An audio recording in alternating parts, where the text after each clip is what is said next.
Good morning.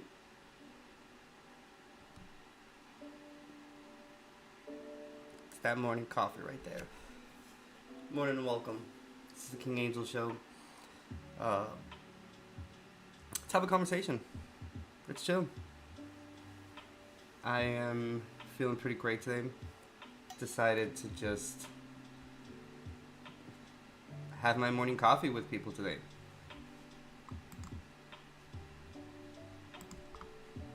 Read some news, see what's up with everyone. Just a quick reminder, this is the King Angel Show, like I said before, where together we learn, react, and discuss a variety of topics that go from true crime, mythology, history, music, movies, all the way to art, picture book showings. We do vinyl showings. I do illustrations, vector graphic design, a little bit of everything. We had a pretty interesting episode yesterday, which was the 101 facts about anything and everything. That was awesome. Had such a great time doing that. But today, I decided to start my morning with just a little bit of more of like a chill sesh with you guys. At the moment, we are live on YouTube, Facebook Live, and LinkedIn. So we are live on. Oh, there I am. Just opening up chat everywhere, just to make sure I'm able to chat it up with people. Don't want to miss out on anyone. Yeah, lovely day. Hope everyone's having a great Sunday. It's kind of foggy here today. It's not the best, not the most sunny morning, to be honest with you. Alright, so 1 second, just opening up a lot of these chats.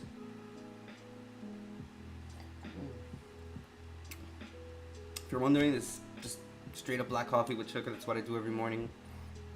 It's my, I'm Dominican, so coffee is really important to us. We drink a lot of it. I've been drinking coffee for quite some. I mean, I started young. But Dominicans, we don't. So coffee's really. We don't play with that. We don't play with coffee. So like, I started drinking coffee like 8, 9, and drinking it religiously. I was already like 14, 15 when that I get up in the morning myself to make coffee. I didn't even wait for my parents to drink coffee themselves.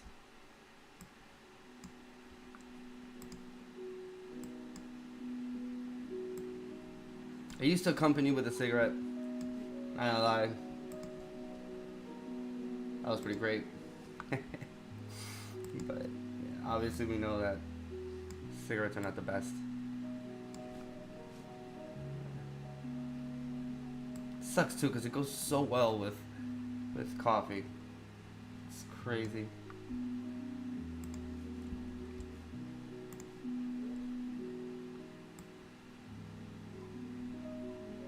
Alright, I'm sorry for this delay. Just want to make sure I have everyone's chat. All these platforms chat up open.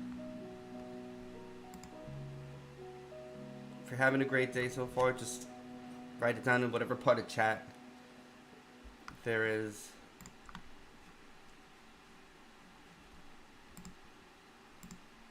and to Facebook and this other one and LinkedIn. Y'all should really invest in doing some pop-out chats like the other platforms have, because that's a lot more comfortable than having to go through all this struggle.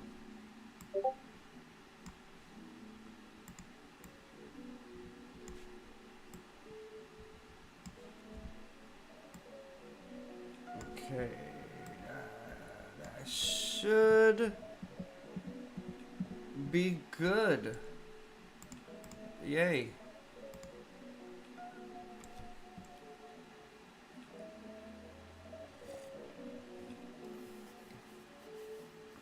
So like the title of the video says, title of the live stream, to let's have some morning coffee together. My chat's open, come on in.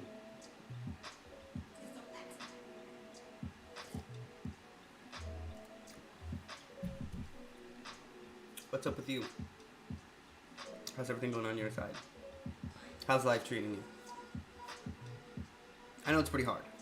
I'm not gonna lie, life is extremely hard, and being in the positions that we consistently find ourselves in as human beings, the state of the world, state of the earth, it's rough. So that's why I think I ask, like, how are you doing? How's your mental health? How's your day by day? Take care of yourself. It's important to take care of what you have here, because even though you're surrounded by people, at the end of the day, all you have is you. Like, all you have is yourself and what you can give to the world. So yeah, when I ask, how are you? And I point, I'm asking, how are you deep? Like, how are you really doing?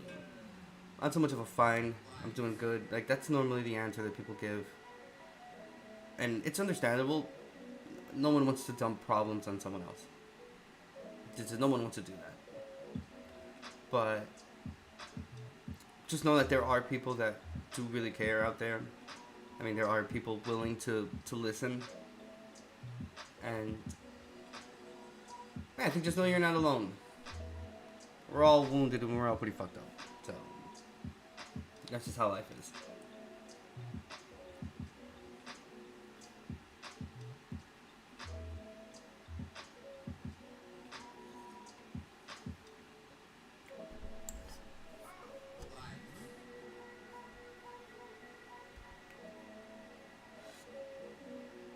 I looked up some news to that have just, it's like dead air.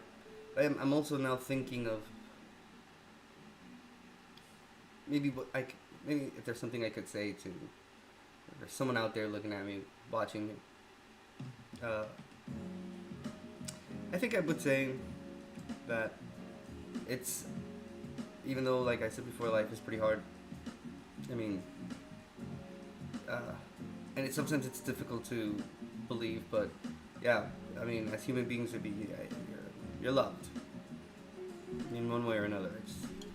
I don't know.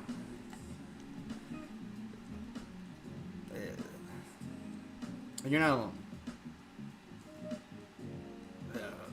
It sometimes feels like it's harder than what it's supposed to be, and trust me, it's an overwhelming feeling, and it seems like a lot of people are going through the same thing. Especially after, I don't know, it's been a weird past few years. Even before COVID. So, I don't know. I don't know who needs to hear that, but you're doing good, and if you feel like you're not doing good, then just take it one step at a time. And you'll eventually get to wherever it is that you want to get to. Shout out to you.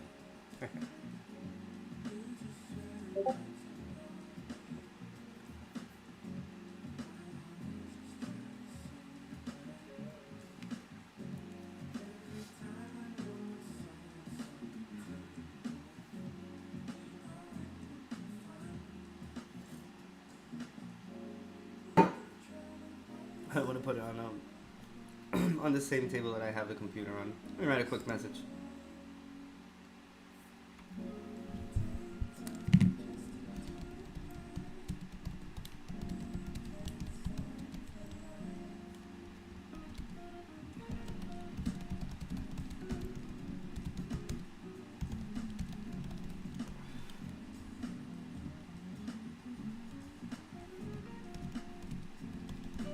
Okay, that sounds great. Oh. Good morning, everyone, and welcome in. Let's have some coffee and chill together. Happy Sunday. It's a pretty good message there. I think it's very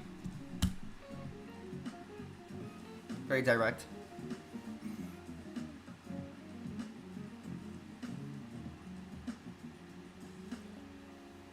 So I looked up some cat names. I love cats. That's my jam right there.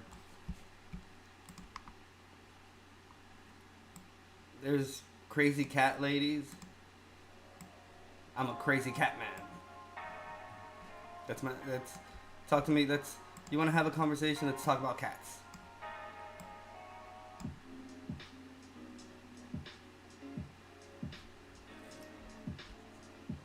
And this was pretty interesting, actually. Sorry about that. It's a cat's chewing on catnip boosts the plant's insect repelling powers. Damage can boost the plant's chemical defenses, and its appeal to cats. Got me at cats. Mine is sleeping right there. Love them. It's crazy how we love our pets. Pets have become just such an important, integral part of our lives. They're family members. It's like I sometimes think like, wow, how can something so small and speechless, because can't speak, can have such control over me in my life? It's like I literally sorry, I live for this cat. It's crazy.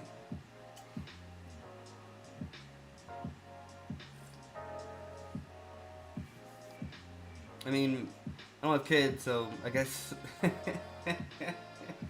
guess the cat's what's substituting that part. I love it. Fuck it. Keep me the way it is. I love my cat.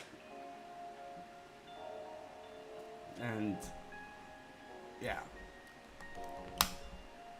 Although, let me tell you, like, I let my Twitch family know, veterinaries, they're really expensive, and just like hospitals that we go to, like, yeah, they can, their numbers can add up pretty quickly, and you can find yourself with a huge debt just by taking your cat or dog to the vet. So we shouldn't underestimate just how much you can actually end up spending on your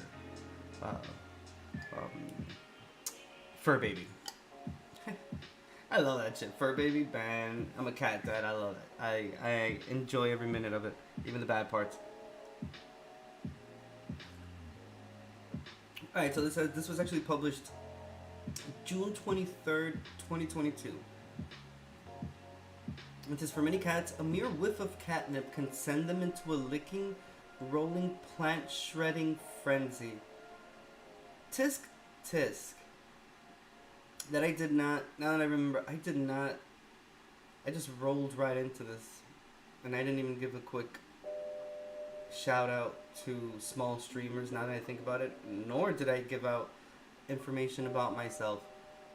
Tisk, tisk, tisk.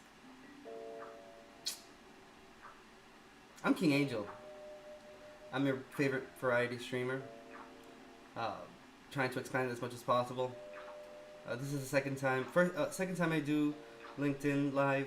It's probably like the fourth, fifth time I do YouTube, Facebook Live. I have more time. My regular shows are done on Twitch, which I am live on Twitch Tuesdays, Wednesdays, 7 p.m. Pacific Standard Time. That's 10 p.m. Eastern Standard Time. Saturdays, 10 a.m. Pacific Standard Time, 1 p.m. Eastern Standard Time. So Wednesdays is True Crime and Murder Mystery Wednesdays. Saturdays is our variety show. So that's where we do different topics. We, for example, did yesterday the 101 facts about anything and everything. The week before that we did restaurant red flags to look out for when eating out, and that was pretty awesome. And yeah, we had a lot of fun with I have a lot of fun with all of my viewers. It's pretty good audience. I'm growing a very good community over on Twitch, which I'm trying to expand to other platforms as well. Really important, just join my Discord. All of the information should be in the description, depending on what platform you're watching me from. If you're watching me now on LinkedIn, you can find it in my profile. If you're watching me on YouTube, it's in the description box. And if you're watching me on Facebook Live, it should be in the About section of my page. If you can, you could just like my page, and you can have all the information there, and also see me live. I'm trying to commit to consistently going live, putting myself out there, again, on different platforms. My main platform is Twitch, so you can always catch me there. I have my Linktree link also in that section as well, so you can find me on social media, because I'm spread out all over Twitter, like I said, Facebook, Instagram, TikTok. King Angel is everywhere. And then, yeah, that's basically it. That's my info right there. All episode replays and clips are available on YouTube and Facebook, so you can definitely check it out there. Definitely on my YouTube. That's the place to see all my clips. That's where I'm more committed to uploading everything that has to do with episodes that have to do with the show. So yeah, sorry about that. I did not give my information out. Moving on. So we just read that for many cats, a mere whiff of catnip can send them into a licking, rolling, plant-shredding frenzy. That destruction amplifies catnip's natural defenses against insects and its appeal to cats, a new chemical analysis finds. Compared with intact leaves, crushed up leaves emit more volatile compounds called iridoids, which act as an insect repellent, researchers report June 14 in iScience. The higher emissions also seem to encourage cats to continue rolling around in the remains of the plant, effectively coating themselves in a natural bug spray. Interesting. Masao Miyazaki, a biologist at AITA University in Morioka, Japan, and his colleagues analyzed the chemistry of both catnip, with scientific name is Nipita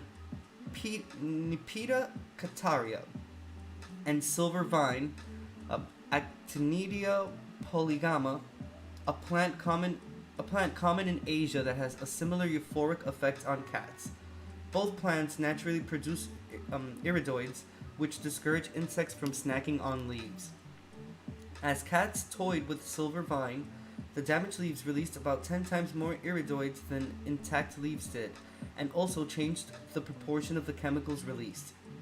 The researchers also found that catnip, when crushed up, released over 20 times more of its insect repellent, mostly a type of iridoid called nepetalactone.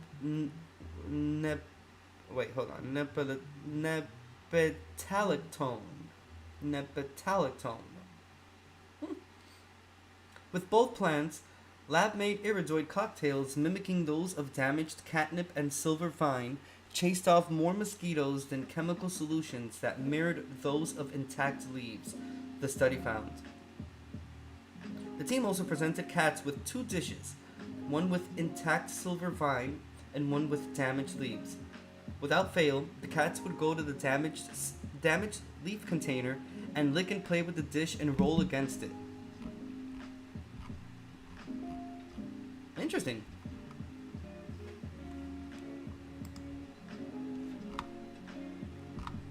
I love to see how my cat reacts to catnip. He has a very specific reaction to it, which is just uh, it's it's hilarious because he's not like normal cats. He doesn't go extremely crazy for it, but uh, he does find it pretty interesting. He lets it go after like pretty quickly. I've seen cats that stay on catnip for a while. He doesn't necessarily do that. He's more of he'll play with it in the moment. He'll just roll around in it, and then he just like stands up and leaves. So it doesn't have like the same effect. I don't know. My cat doesn't react to the same things like other people do. Other cats do. That's the problem when human beings we try to humanize everything, and in my head sometimes it's just I'm so used to taking care of him that I see him as a baby, which he's not. Obviously, he's not a baby, but he's my baby. Okay, he's my baby, but he is an actual human baby, which sucks. He'd probably make a great baby. I'm talking out of my head. But we do, human beings do have the tendency of humanizing things, especially animals and pets. So it's not very uncommon to hear that sentence in other people where they confuse it and they think that it's actually a human being. It's not. Definitely not.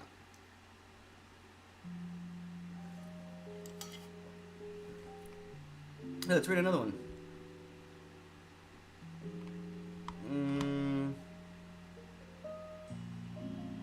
Let's see. Alright, this one was July 14th, Science and Society. This one is, in the battle of human versus water, water always wins. A new book follows water detectives looking for new flood and drought solutions. Alright, this is actually a pretty good one to read, mainly because I live in California and we experience severe droughts here, especially up in Northern California. Well, okay, I'll speak for California in and of itself, because as a state we're experiencing a drought. Water is, it's a topic of discussion like at all times here, because it's either each city or town imposes their own water restrictions, or there are there's literal shutoffs. There are towns where they have shutoffs, and you only get water from certain times. That's how bad the drought is here. So it's not a lie when we when the state asks for its citizens to try to save as much water as possible, because again we are definitely going through a severe drought, and it's you can feel it. So let's see what this article has to say. It was written by it was written by Alka Tripathi Lang, published on July 14th, 2022. So it says, humans have long tried to wrangle water. We've straightened once meandering rivers for shipping purposes. We've constructed levees along rivers and lakes to protect people from flooding. We've erected entire cities on drains and filled in wetlands. We've built dams on rivers to hoard water for later use. Water seems malleable, cooperative, willing to flow where we direct it. Environmental journalist Erica Guys writes in Water Always Wins. But it's not, she argues. Levees, which narrow channels causing water to flow higher and faster, nearly always break. Cities on former wetlands flood regularly, often catastrophically. Dams starve downstream environs of sediment needed to protect coastal areas against rising seas. Straightened streams flow faster than meandering ones, scouring away riverbed ecosystems and giving water less time to seep downward and replenish groundwater supplies. In addition to laying out this damage done by supposed water control, Guys takes readers on a hopeful global tour of solutions to these woes. Along the way, she introduces water detectives, scientists, engineers, urban planners, and many others who, instead of trying to control water, ask, what does water want? These water detectives have found ways to give the slippery substance the time and space it needs to trickle underground. Around Seattle's Thornton Creek, for instance, reclaimed land now allows for regular flooding, which has rejuvenated depleted riverbed habitat and created an urban oasis. In California's Central Valley, scientists want to find ways to shunt unpolluted stormwater into ancient sediment filled subsurface canyons that make ideal aquifers.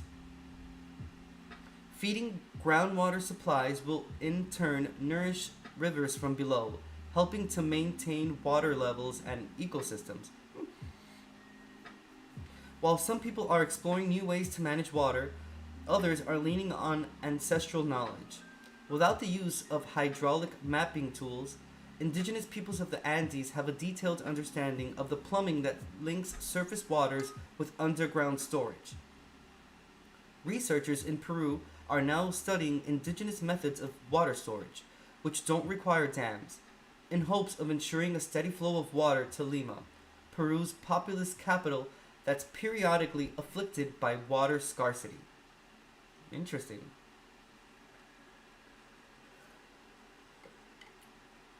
Even all throughout history, human beings have always found the way to um, uh, connect water to cities and better streamline that supply of water that's needed.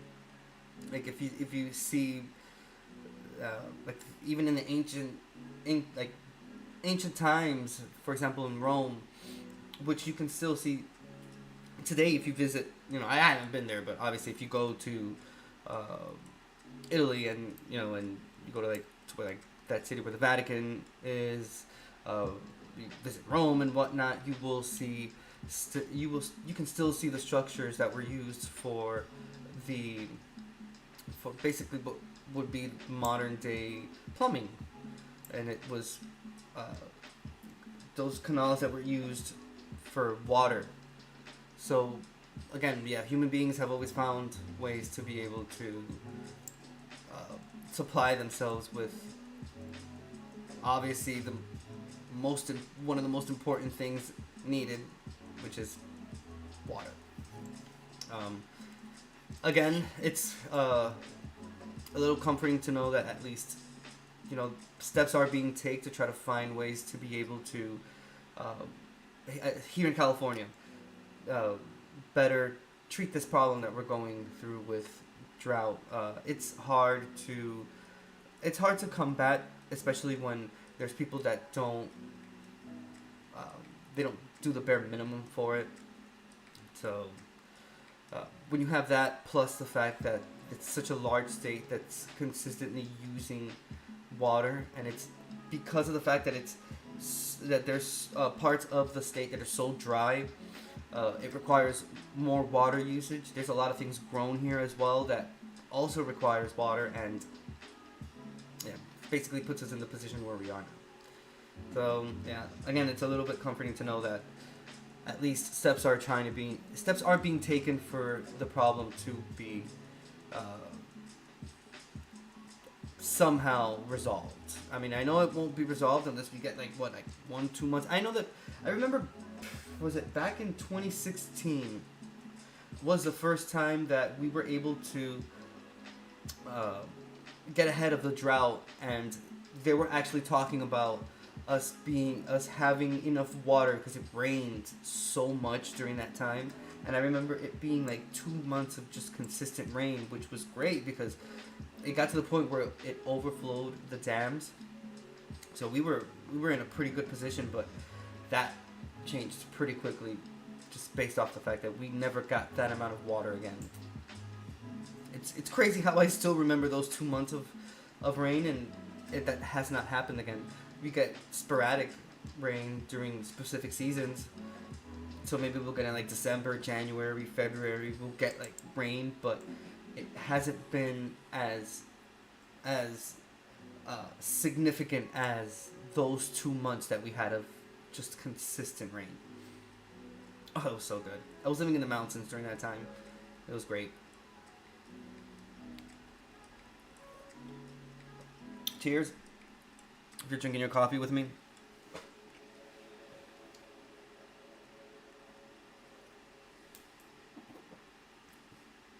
Okay, moving on. Alright, we have one more paragraph. It says, understanding how to work with, not against, water will help humankind weather this age of drought and deluge that's been exacerbated by climate change.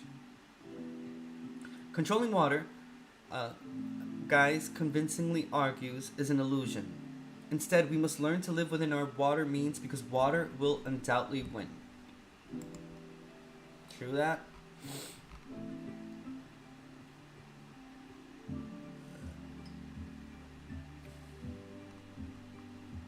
Oh, this sounds interesting. Health and medicine. It says, a new technology uses human teardrops to spot disease.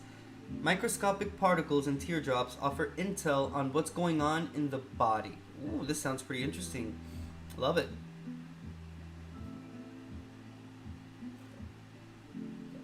Alright, this is written by Megan Rosen. Published July 20th, 2022. I'm reading this off of sciencenews.org. It says, human tears could carry a flood of useful information.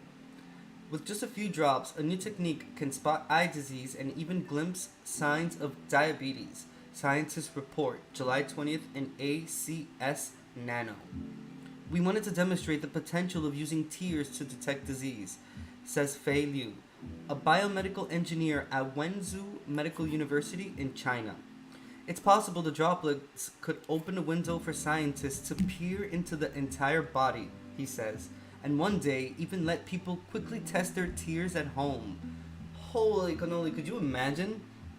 It'd be so awesome if that could be a method for someone to be able to, like for scientists or doctors to be able to determine if you have anything.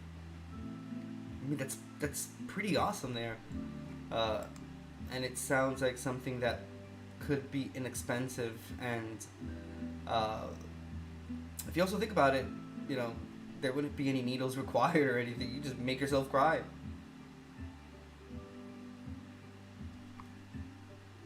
Shout out to them for I love technology, and I love to see human advancement and just how much we strive to just improve each step, and it's mind-blowing. I mean, just the fact that, think, just for 1 second, think about the fact that we have devices in our hands that can communicate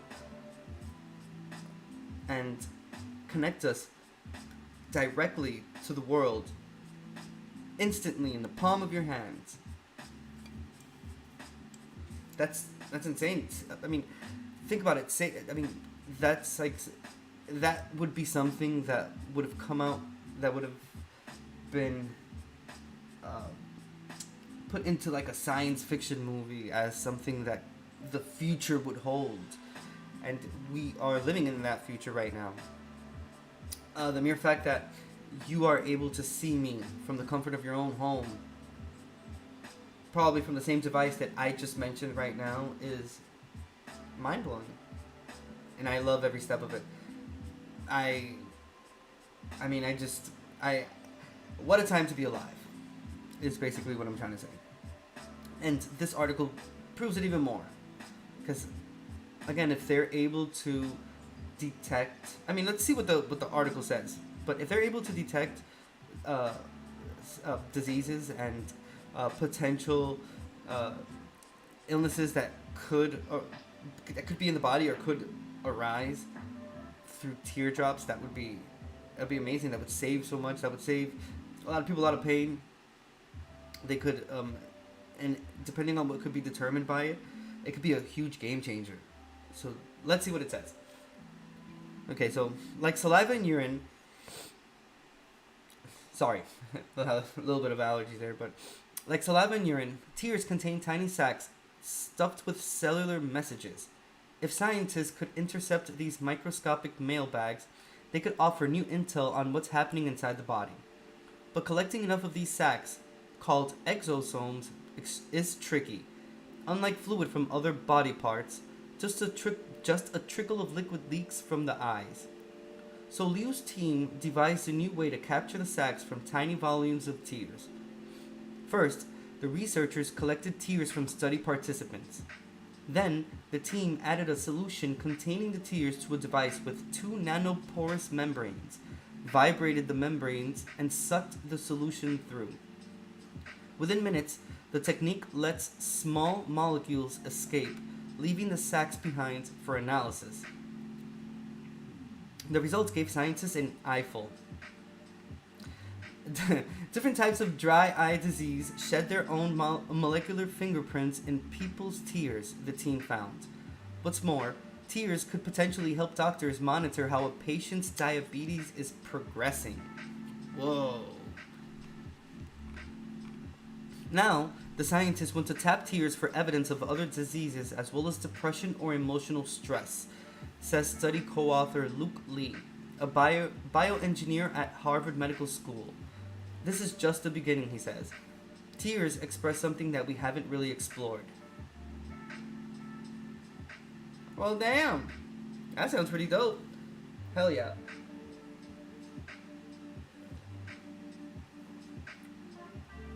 I mean, I hope it happens, and I hope it becomes a game changer, like I said before. I mean, this is pretty cool. Oh, just seeing this, it's so awesome. Let's see what's on the health and medicine.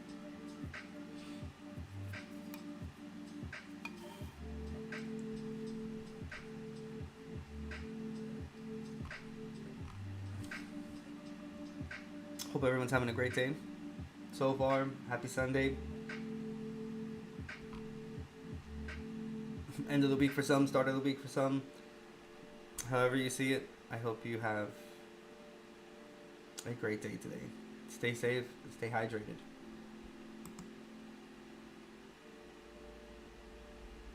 If you're watching me on YouTube, subscribe to my channel. And like, comment, and share this channel. Like this. You can like my videos, comment on them, and then share it out to your loved ones. If you're watching me on Facebook, follow the page. I'm trying to go live here as much as possible. As much as humanly possible. I do have a 9 to 5. And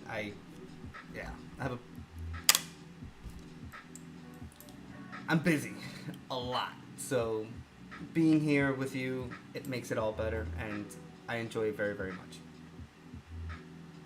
It's definitely one of the things that makes me very happy. And also people taking the time to spend with me as well. That's also great. And like the title says, chat is open. I'm all ears.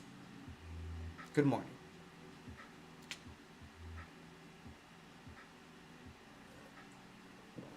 Okay. I like this one. This one says, this one's about space. It says 6 months in space leads to a decade's worth of long-term bone loss. More weight-bearing exercises in space could help counter changes seen in astronauts' shin bones. All right.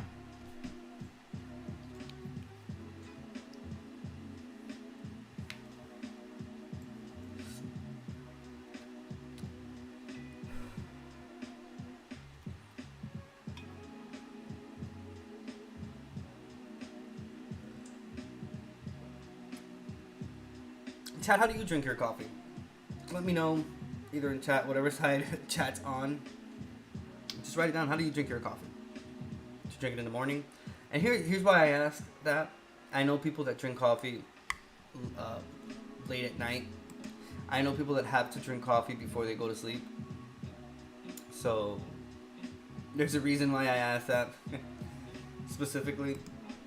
But yeah, let me know how you drink your coffee.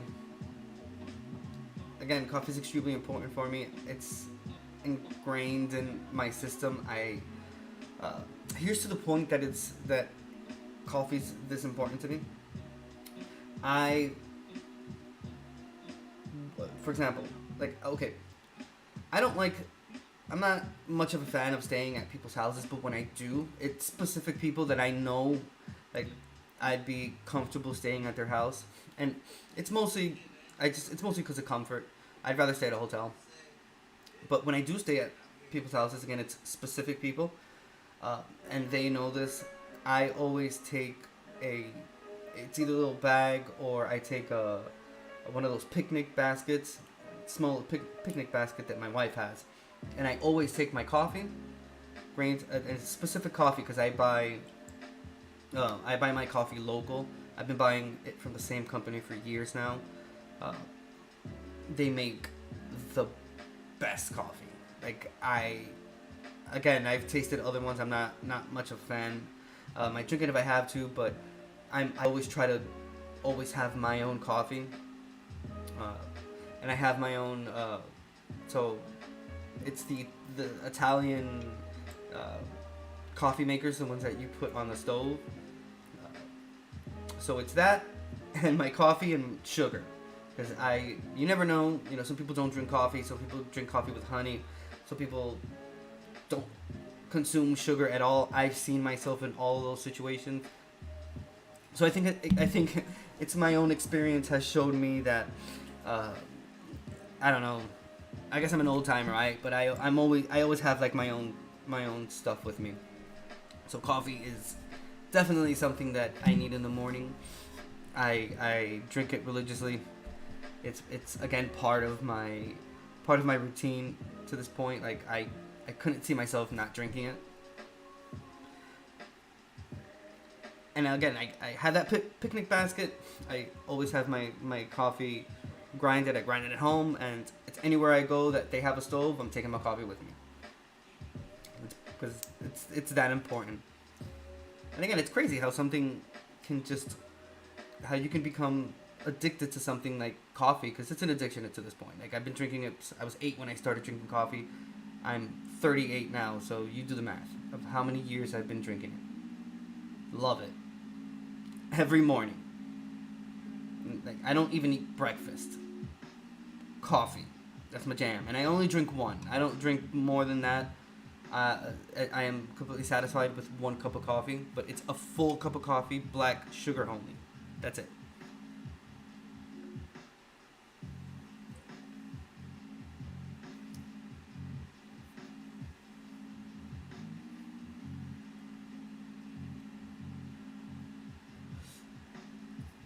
Oh. We'll start reading this article. Just getting my coffee on. Have my coffee.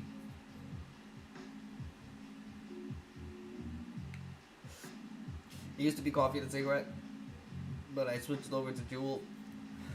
I couldn't do the spell anymore. I couldn't do the cigarette smell. It's really intense. I mean, especially when it's on clothing. But it's funny how now that I don't smoke actual cigarettes, when someone smokes next to me, it just smells so good. I'm so weird like that. That's insane. I mean, cannabis is still queen, but I do enjoy when people do stand next to me and I smell they're smoking a cigarette. I was definitely addicted to cigarettes for a very long time. I started when I was 18 and I stopped smoking when I was like 33, 34. So it was definitely a huge chunk of my life spent smoking cigarettes. So Philip Morris made a whole ton of money off of me. I'm gonna tell you that much.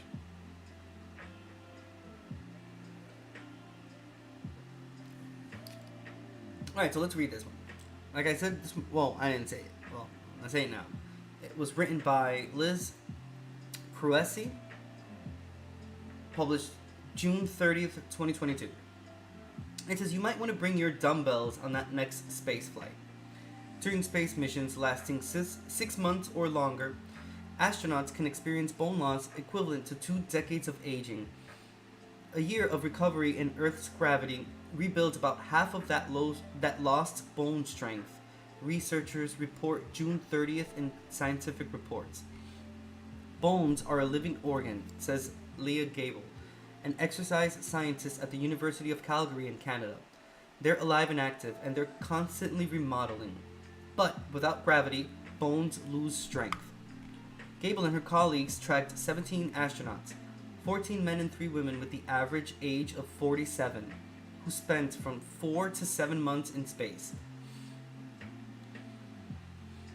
The team used high-resolution peripheral quantitative computed tomography, or HR-PQCT,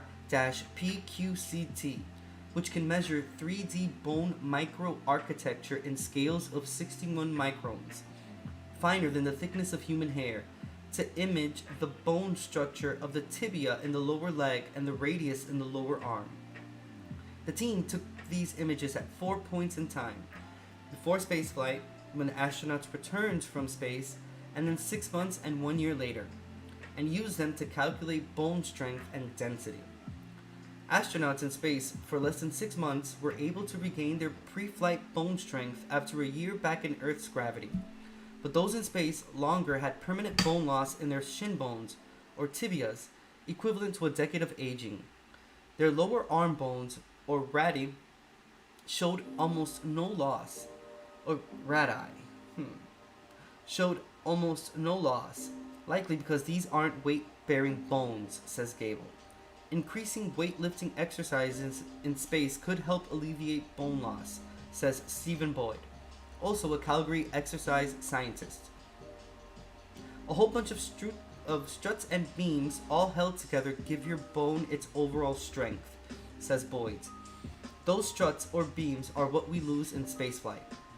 Once these microscopic tissues called trabecula are gone, you can't rebuild them, but you can strengthen them. You can strengthen the remaining ones, he says. The researchers found the remaining bone thickened upon returning to Earth's gravity. With longer spaceflight, we can expect bigger bone loss and probably a bigger problem with recovery, says physiologist Laurence Vigo of the University of Saint-Étienne in France, who was not part of the study. That's especially concerning given that a crewed future mission to, say, Mars would last at least 2 years. She adds that space agencies should also consider other bone health measures such as nutrition, to reduce bone absorption and increase bone formation. It's probably a cocktail of countermeasure that we will have to find, Vigo says. Gable, Boyd, and their colleagues hope to gain insight on how spending more than 7 months in space affects bones. They are a part of a planned NASA project to study the effects of a year in space on more than a dozen body systems.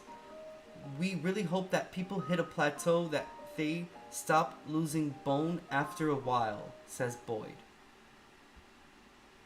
Interesting.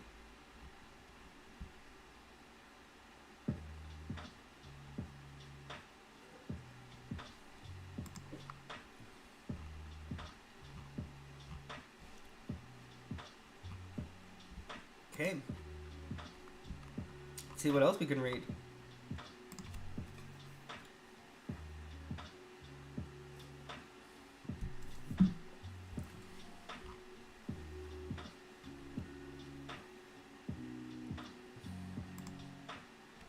Oh, there's a little bit of paleontology. Let's see.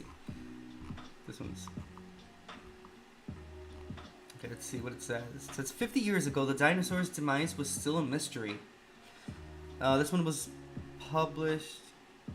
Oh, wait. So this is an excerpt from the July 22nd, 1972 issue of Science News. Interesting.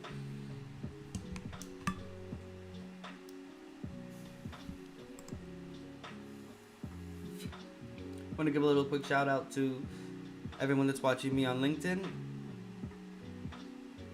Quick little shout out to everyone that's watching me on YouTube.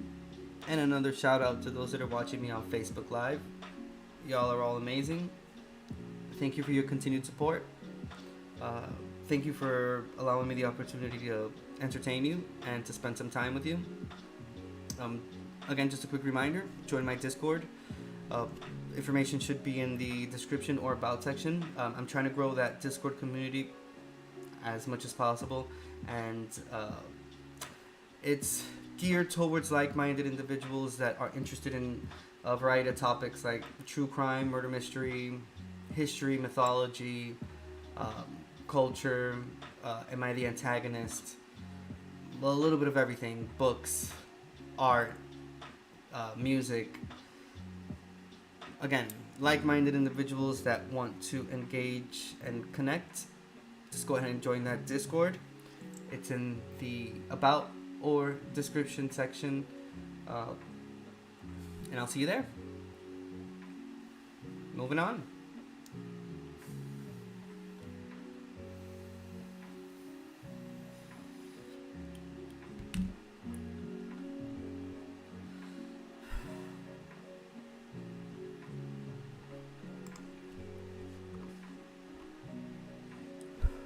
Okay, so this was republished by Maria Temming on July 20th, 2022. But again, this is an excerpt of, it was from an article from Science News back in July 22nd, 1972. And the title was What did in the dinosaurs? Warm blood or soft eggs? What?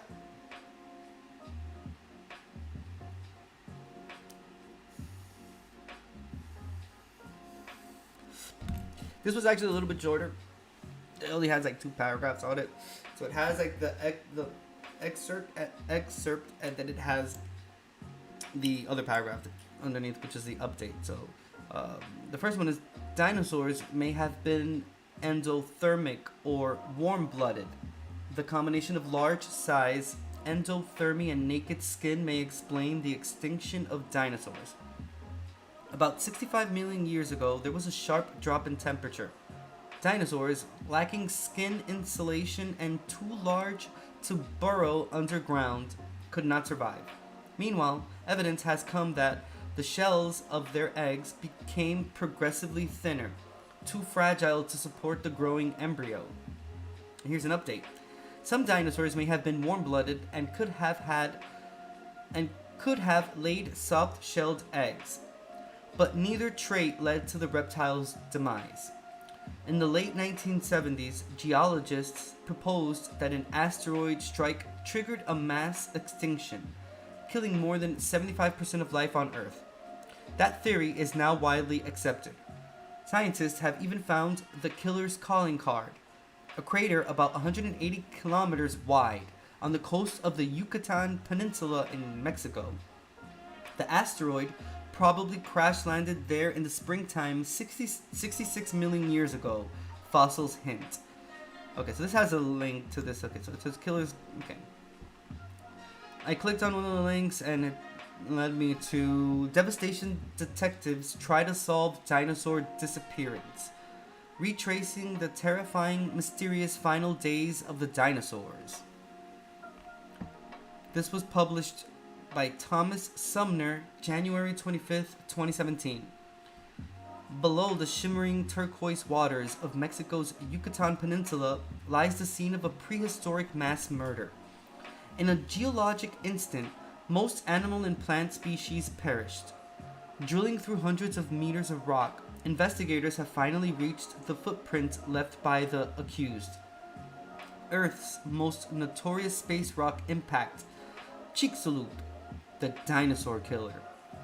Sleuthing scientists are assembling the most detailed timeline yet of the dinosaur apocalypse by giving fresh scrutiny to telltale fingerprints left by the fateful event 66 million years ago.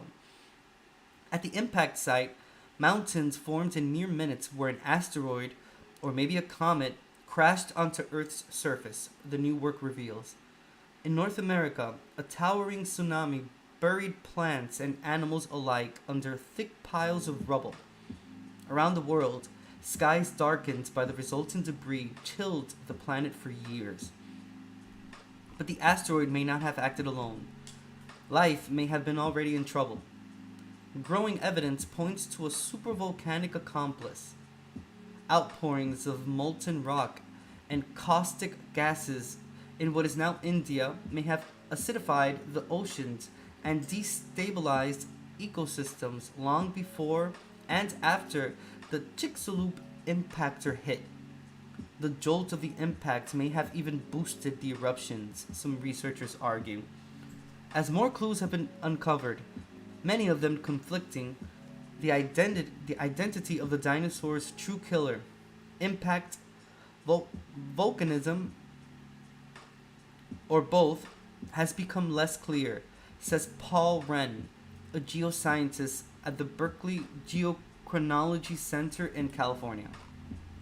As we've improved our understanding of the timing, we haven't resolved the details, Wren says. The last decade of work has also made it harder to distinguish between the two potential causes. The smoking gun. What is clear is that a massive die-off took place around this time. It is visible in the layers of rock. One of the starkest changeovers in that planetary record marks the boundary between the Cretaceous and Paleogene periods some 66 million years ago, previously known as the Cretaceous Tertiary or KT. Studies of fossils found, or not found, across that KPG boundary reveal that about 3/4 of plant and animal species went extinct, from the ferocious Tyrannosaurus rex to microscopic plankton. Everything living on Earth today traces its ancestry to the few lucky survivors.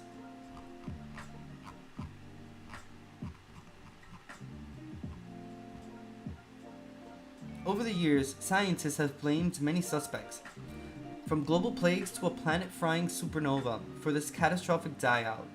In 1980, a team of researchers, including father-son duo Luis and Walter Alvarez, reported discovering abundant iridium in places worldwide along the KPG boundary. Iridium is rare in Earth's crust, but the metal is abundant in asteroids and other space rocks. Holy shit.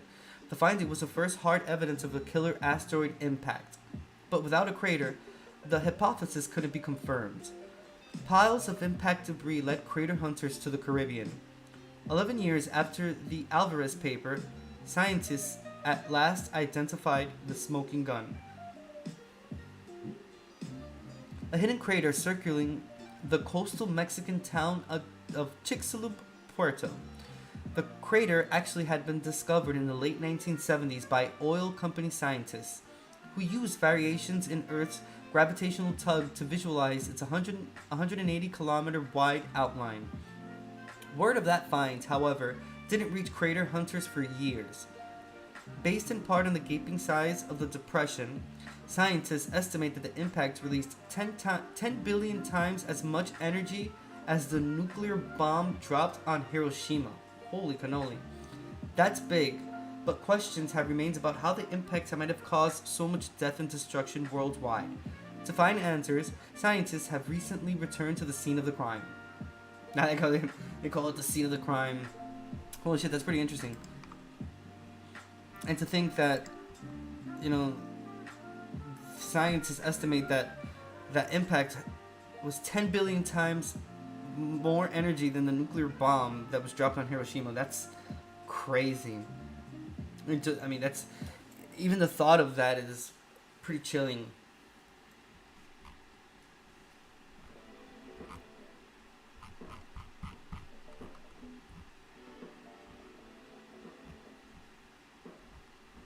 Let's see. Finding something else for us to read.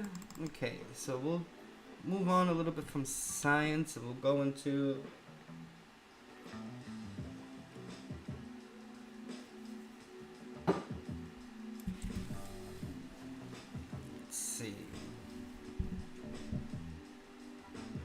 Chat, if you have a specific topic you want me to look into, just let me know in chat. I can definitely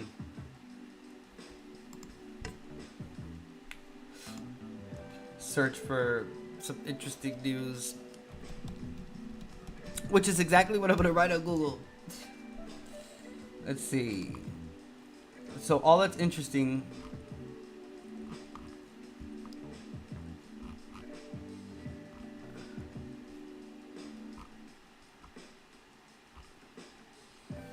Okay.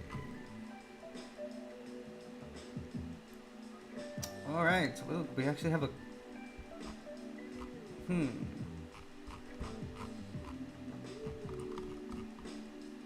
Okay, this seems interesting.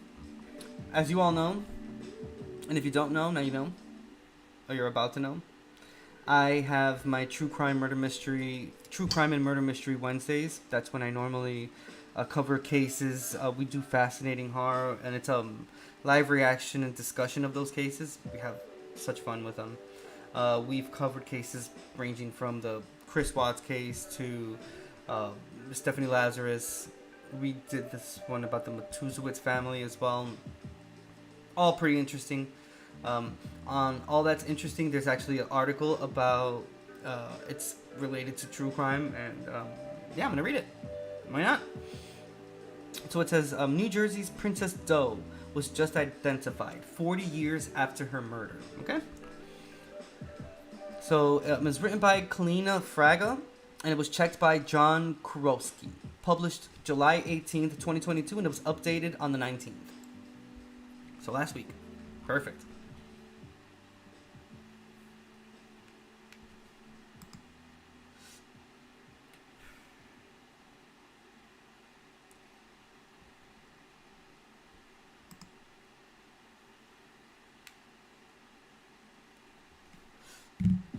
Alright, so it says, in 1982, Princess Doe was found beaten beyond recognition in a New Jersey cemetery. Now investigators have identified her as a 17-year-old named Dawn Olenek.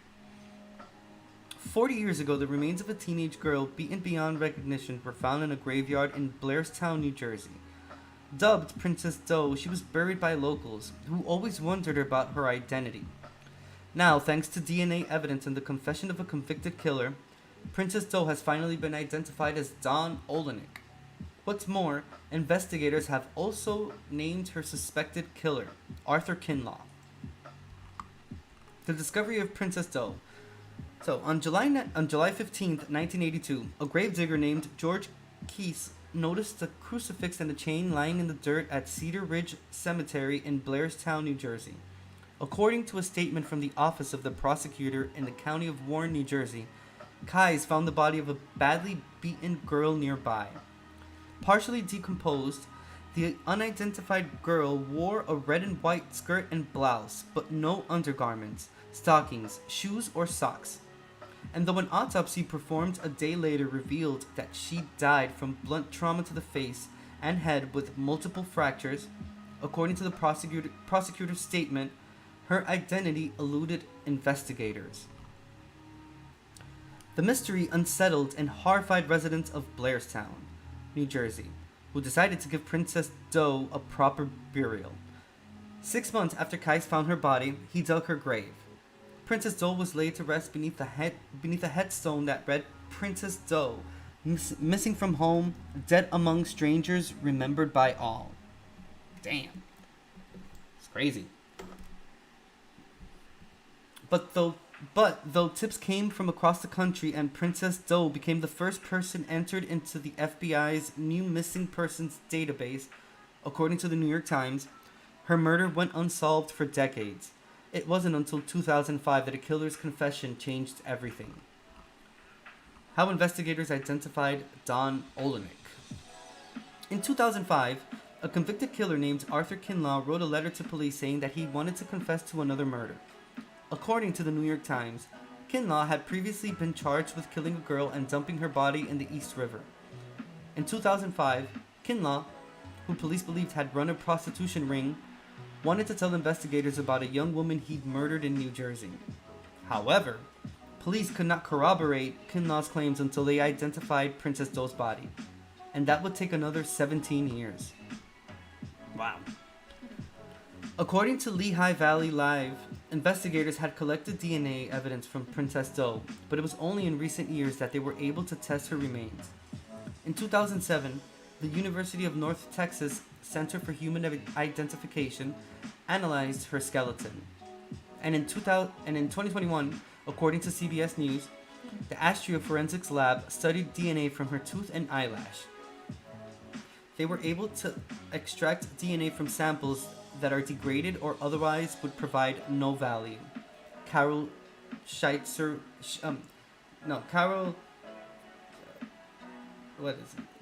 Schweitzer, a forensic supervisor at the center, explained to CBS. Indeed, Princess Doe's eyelash and tooth proved to be the key to unlocking her identity, and investigators were able to finally identify her as Dawn Olenek, a 17-year-old girl from Long Island.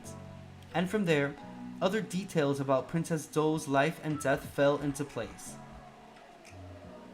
Closure in the Princess Doe case after 40 years. Wow. According to New York Times, Dawn Olenek was a high school junior at Connecticut High School in Bohemia, New York, who lived with her mother and sister. Somehow, she crossed paths with Arthur Kinlaw, who tried to force the 17-year-old into sex work. When she refused, the prosecutor's office wrote in their statement, he drove her to New Jersey where he ultimately killed her. And in July 2022, roughly 40 years after Kinlaw killed Olenek, investigators charged him with her murder. For 40 years, law enforcement has not given up on Princess Doe. Warren County Prosecutor James Pfeiffer said in a news conference, noting that science and technology were crucial to solving Olenek's murder. Detectives have come and gone during that 40-year period, and all of them had the same determination to get justice for Princess Doe. Acting Attorney General Matthew Platkin similarly stated, in New Jersey there is no time limit for justice. At the press conference, Olenek's surviving relatives sat with her, photo pinned to their lapels. One of them, a cousin of Olenek who was 13 years old when she went missing, offered a statement on behalf of the family. We miss her dearly, Scott Hassler said. On behalf of the family, we'd really like to thank Blairstown Police Department, New Jersey State Troopers, Warren County, Union County for their unrelenting time they put in this cold case. For over 40 years, the people of Blairstown have been protective of Princess Doe. Now her family is deciding whether or not she should stay in New Jersey or come home to New York. But in any case, investigators are relieved that Princess Doe has been identified. Eric Kranz, one of the original investigators who coined the Princess Doe nickname, expressed his relief to Lehigh Valley Live. It's very nice to know she has a name, he said.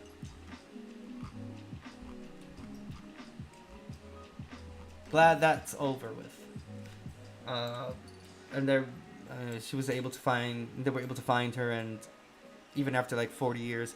But it's crazy how with the fine-tuning of technology and the improvement of it, we're able to solve cold cases that we weren't able to solve before because of lack of their, like I just said, technology. And there wasn't just that accessibility to be able to analyze evidence in the way that we can do it now. So, for example, when we covered the Stephanie Lazarus case, she committed the murders during this, it was like late 70s, early 80s. And it wasn't until, 2008, 2009, that the case was resolved and she was arrested. And that was like 20-something years later. And it was basically that. It was because of the mere fact that now we have this, we have so many ways to be able to analyze things and analyze blood and, blood splatter and DNA. And, there's a whole slew of things that technology now has opened the doors for us to now have that type of accessibility to get better results from those analysis that are done. So, for example, like I said, the Stephanie Lazarus case, they were able to resolve it in 2008, 2009 because, like I said, of technological advancements. If that would not have happened, she would have gotten away with it. And there's many cases like that of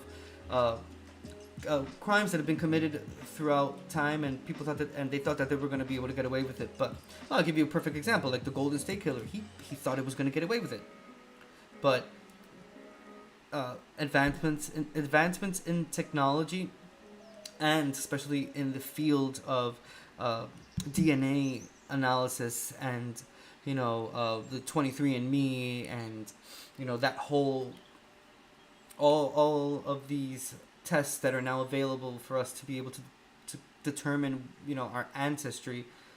They were able to basically catch him like that. So I'm glad that this case was able to be resolved, and the family was able to find peace even after all this time, because it sucks to have that. I can only imagine though, but it sucks to have that looming over you, and I know that you're just trying to move on and find peace, but how can you find peace without ever being able to close that chapter in your life, or not close it, but at least have some closure for it. And I'm very glad that technological advancements have given us the opportunity to get to the point where we are now. So kudos to all those scientists and doctors out there that are striving really hard for striving really hard for us to be in the position where we are now. Thumbs up to you.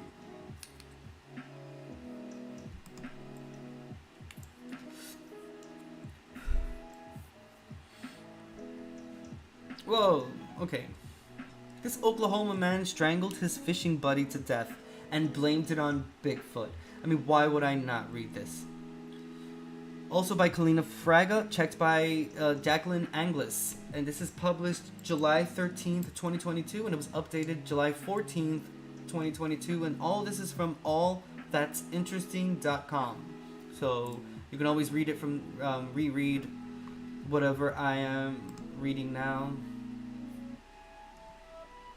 You can just check it out there as well. So it says, Larry Sanders told police he killed his friend Jimmy Knighton because Knighton had threatened to summon Bigfoot. Oh boy.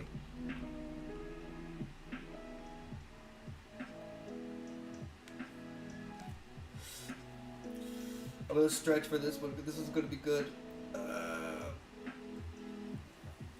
Again, shout out to all of you out there. Hope you're having a great day. Hope you're having a great Saturday. I streamed yesterday. That's why I had a show yesterday, so that's why I mentioned Saturday. But I hope everyone's having a great Sunday.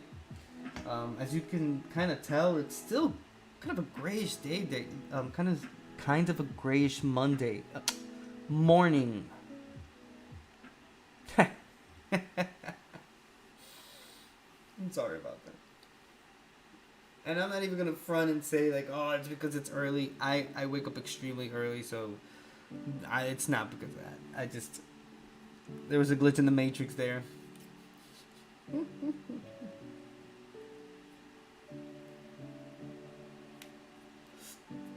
Actually done with my coffee.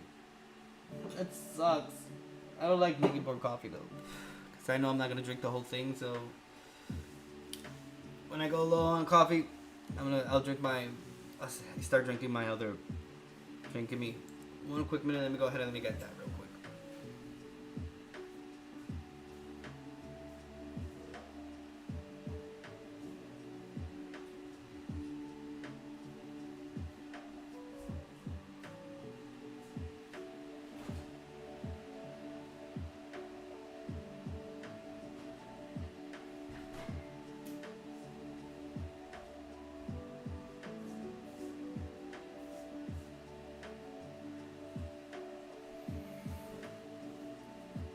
My morning drink. Every day I drink one of these yerba mates. I love this, and it's so great because they're local too. So I'm able to support them. They're an awesome company. Shout out to you, Guayaki.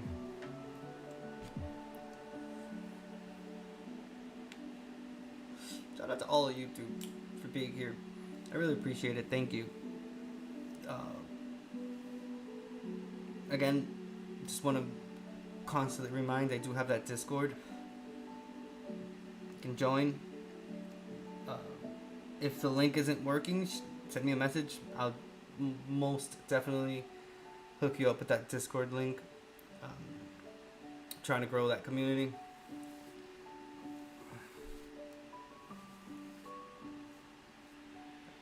You know what, B? Gotta keep myself looking sharp all the time. Self-care. Invest in yourself. It's the best investment you can ever get. Invest in this up here, but also, and don't ever forget that you also need to invest in this as well. First impressions and the way you present yourself to others is extremely important, and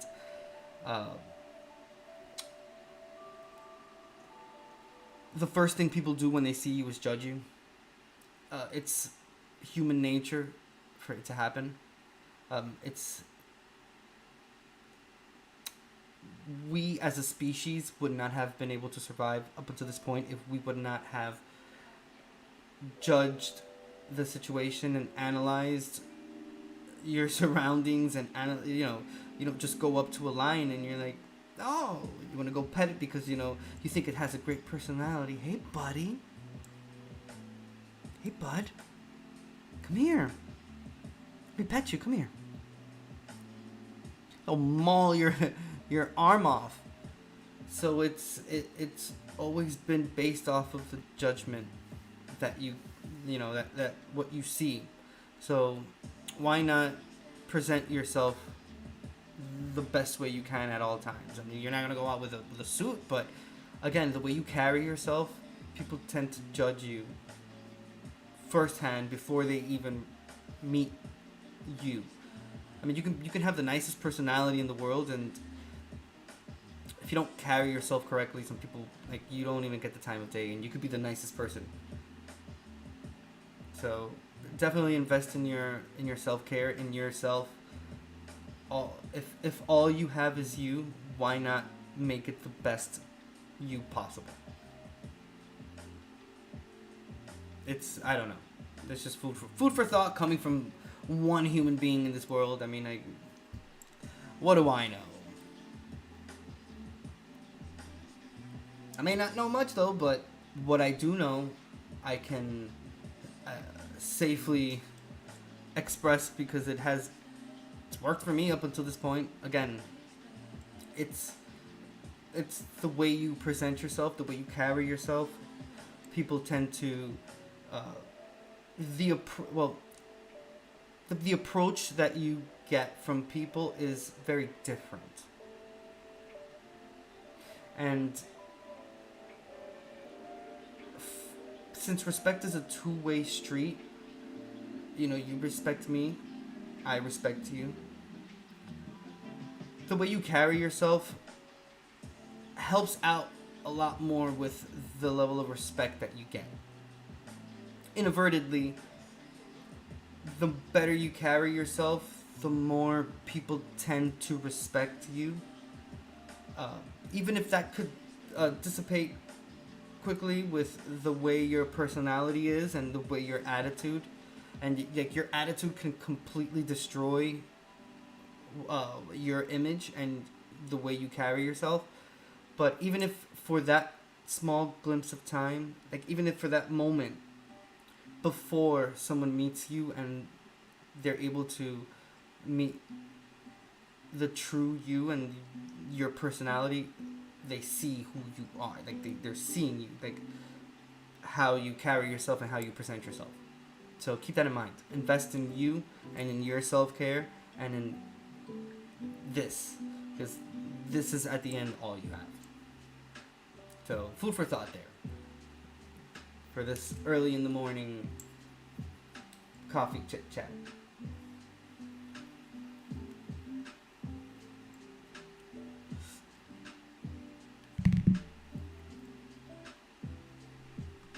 And we'll be continuing just reading out some of this news.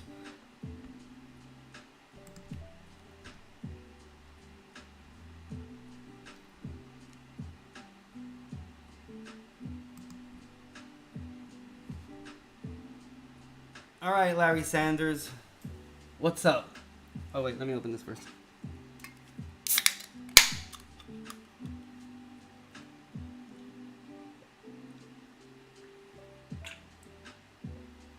Hell yeah. I put that shit in the fridge. It's nice and cold. Because it is foggy, but it's hot. So, it's a weird combination there.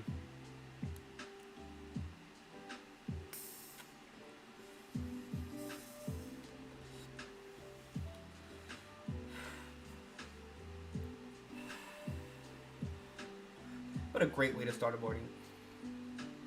I'm definitely going to be doing this a whole lot more. And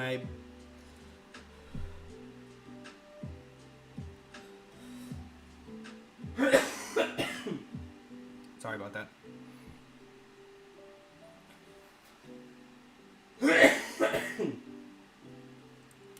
Gotta cough that out. That's when you know that that's when you know that weed is good. Woo! But yeah, I definitely like being in front of a camera. I like entertaining. I like the engagement. I love being able to spend time with people, and I feel completely honored when others want to spend time with me and want to watch my show and are engaged with whatever topic that I'm covering that day. But like, and speaking from like honest heart, it's such an exhilarating feeling to know that there are people out there that, you know, would, like I said, take the time out of their own busy schedule, or, you know, the fact that there are millions of entertainers out there, and I know that there are millions of them that are way better than me and do a way better job than I do. But just the fact that there are people out there that take the time from their own schedules, like from their busy lives, to want to spend some time with me, I feel truly honored for that. Like, it's such an exhilarating feeling, and it's worth it. It's worth, you know, juggling and balancing a work life with, you know, entertaining and coming up with topics. And this is speaking from myself only in my case, like like coming up with topics to be able to talk about and videos to react to and that whole jazz. It's it's worth every minute, and I love it, and I have that belief in myself and in my ability to succeed, that I know that this community, the King Angel Show, it's gonna grow so much. It is. It's gonna grow so much that I'm already prepping for that growth, because it's gonna get to a point where it's gonna be a little bit too much to handle on my own. I'm so grateful that I have the support of my wife. Like, I'm grateful that I'm married to someone that believes in me and can see the potential that I have, and the I guess the ability that I have to succeed. Like I said before, she can see it, and she can understand that it's worth the investing the time in, because she also helps me out a lot. She's one of my mods on Twitch, and she definitely lays it bare and honest for me, which is exactly what I need.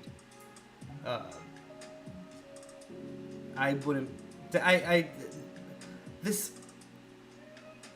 entertaining journey would have not been as smooth as it has been, and it's not to say that it has been just completely smooth. It's been extremely rocky. I think it's it's been a lot more easier because I have someone that uh, supports me. It's not to say that I wouldn't have been able to do it on my own, but again, it's a lot easier and a lot smoother knowing that I have someone to back me up like that. So I'm really happy. I'm really happy, and I'm really lucky and grateful for the position in life that I'm in. Yeah, I'm a very great. I have a lot to be thankful for. When you really start breaking it down, and I just think sometimes you have to stop, and you have to kind of take the time to be able to list, even if it's not like physically, but like mentally. You start listing out all the good things, all of the positive things that you have going on in your life, and I don't know. You start. I don't know. I don't know if you start, but it inspires a feeling of, you know, you feel proud of yourself, even with the smallest things. That's why a lot of motivational speakers, one of their prime advices is to start with small goals, and you set yourself with a small goal, and then you take it from that point on. You set a small goal, boom, checklist, check mark that small goal, move on to the next one, and then you start moving on to bigger goals, and then obviously you get to the point where you have, you know, those set goals that are, you know, a lot bigger than just like small things that you set for yourself. An example, like a house, a car, you know, things that take a lot more time. Wealth, for that example. But you start off, you know, it's starting off small with small goals that you can achieve. You can translate that into life in itself. So it's those small things that you start checking off in life that make you feel very proud of yourself. And I think that's very important. It's very important that you set goals for yourself that you can try to achieve. It's pretty simple. It doesn't have to be anything out of this world, but you can start somewhere. And if you don't have like direct support, you'll always find it somehow. There are plenty of people out there willing to support you. You just have to take the time to find it. It's always about taking that first step too. And I learned that, I think, with jumping into the entertaining business, I guess, at this point, because in all honesty, I do see this as a brand. I'm a brand. I'm not a businessman. I'm a business man, and that's exactly how I see myself. So, and that's how I see this. As I see my show. I see my show as a path to entertain and also brand myself. Goddamn right. And it's about taking that first step. Gotta take that first step. Gotta. Sometimes you just have to risk it. You have to have that fuck it mentality. Not with everything in life. Not everything in life you should associate with that fuck it mentality, because it can harm you. It can land you in jail. It can land you in extreme problems. But there are certain circumstances in life where you can definitely, you have to have that fuck it mentality. You gotta risk it. You gotta take that step. You gotta take those first steps to be able to achieve whatever goals that you're trying to achieve.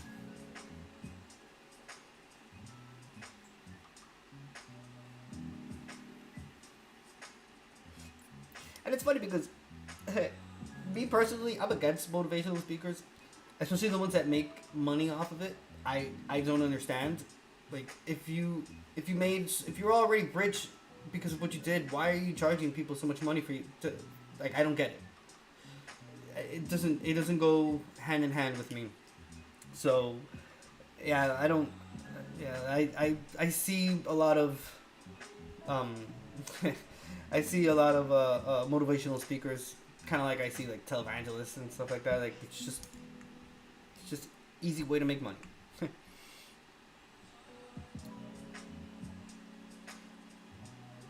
But they are right about some things. And one of the things that they are right about is that you have to set small goals for yourself to be able to achieve bigger goals in life. You know, you check mark those small goals and that you uh, set for yourself on a daily basis, and that will then allow you to uh, check off those bigger goals, because you get into the cadence of um, that you get into the cadence of that of loving that check mark once you achieve a small goal, and you feel that rush of uh, pride that comes through yourself, that comes through. It's such a great feeling. You get addicted to that, so then you just start setting. That's a great thing to get addicted to, not gonna lie. As long as it's always done in an honest fashion, honest way. Risk it. Go for it. Do it. Fuck it. That's how it is. Risks. I mean, well thought risks are where to go. That's how it is. That's how many people have achieved their own personal goals, and that's how I myself have done my own life. You got to do it. Sometimes you just have to risk it. If it's worth it, do it.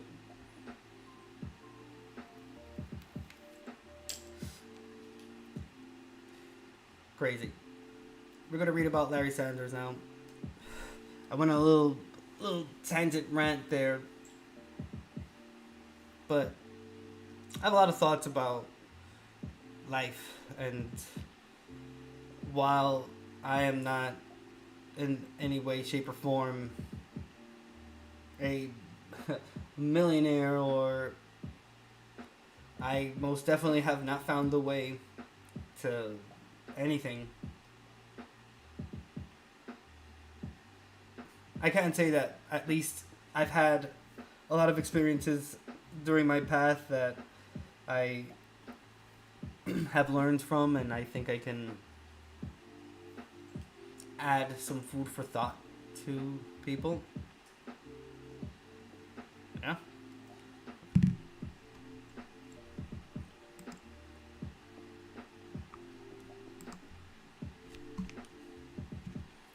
Plus, sometimes there's shit that people don't want to hear. That's what I'm here for.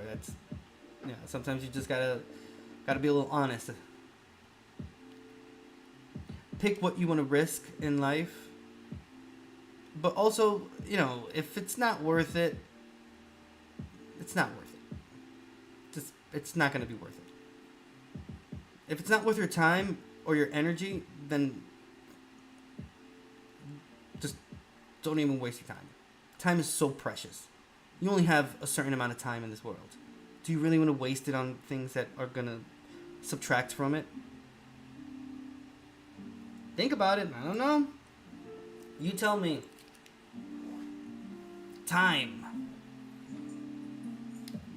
You would ask yourself, what is time? It's a construct of mankind.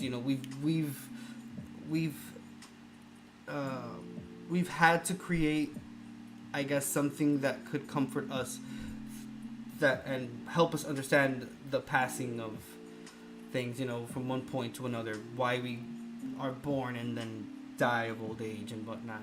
So we made up time, and that's what we stuck to.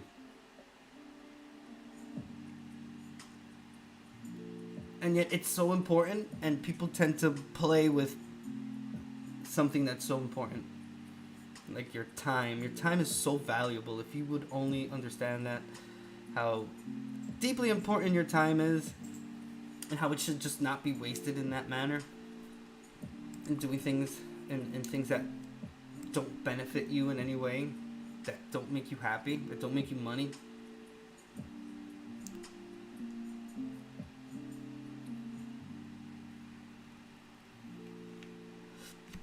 I think it's because I think about my mortality way too much, and it's in some way, shape, or form I have to stop myself from going into those thoughts because I do think about it a lot.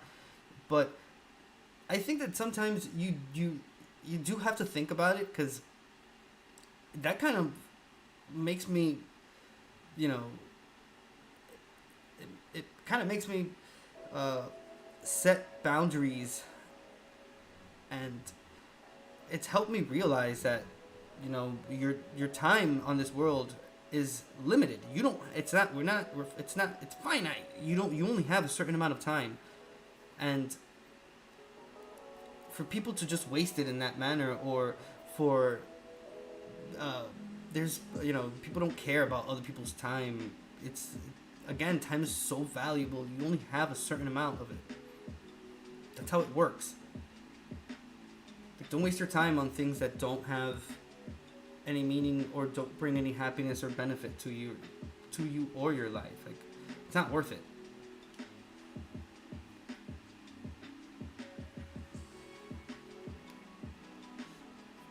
I don't know. I hate when people waste my time.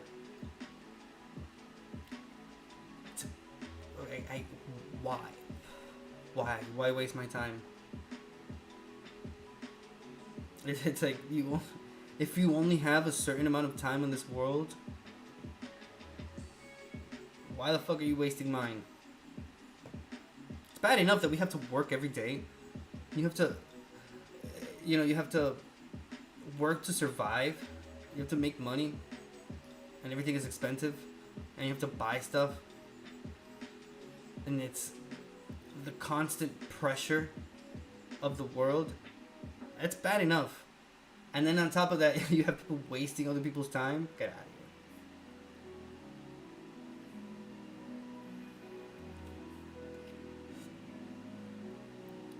And when I mean wasting time, I mean there's a lot of circumstances where people just, they waste other people's time. You know, people waste time in relationships, and dead-end relationships that there's nowhere there to go. That's it. People waste time. They waste their time in dead-end jobs as well. You know, people waste time in, you know, never achieving goals or dreams, or like moving, or like staying in the same place. It's, yeah. There's plenty of ways that people waste other people's time. It's not just in line at the DMV.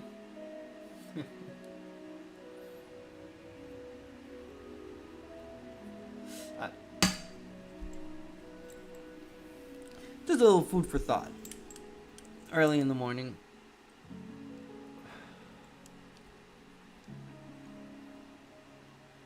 I think about a lot of shit a lot. I don't know. It's just me. I